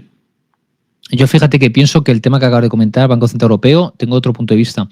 Al haber colocado ahí el Banco Central Europeo, es una manera de tener un banco para todos, es una manera de monopolizar. O sea, ¿qué decían las élites? Porque al final esos bancos centrales no son instituciones que sean el Banco de España, el Banco de tal, son todos poseídos por los Rothschild, por Rockefeller, etcétera, etcétera, ¿no?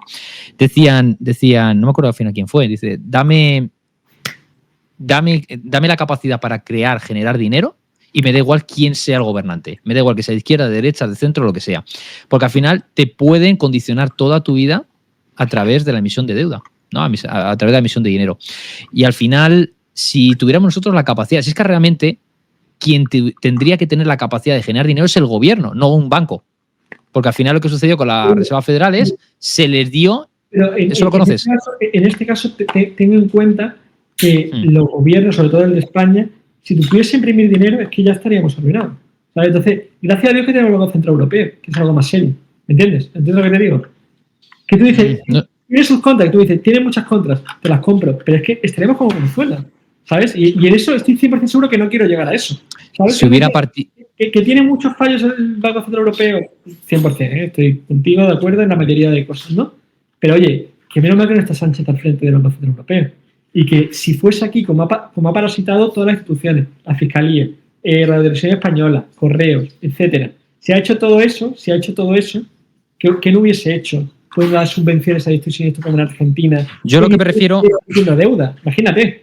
Yo lo que me refiero es que al final el gobierno podría ser el que crea dinero, pero está delegando esa capacidad sobre un tercero. Al final eso va contra nosotros, porque al final eso lo tienes que pagar, ¿no? Pero se supone que tiene un mandato de frenar al gobierno, en teoría, ¿no? Eso siempre la teoría y la práctica, ¿no? A veces no coinciden, ¿no? Pero... Te invito a que le eches un vistazo. Hay un libro que se llama El monstruo de Jeffrey Island, ¿vale?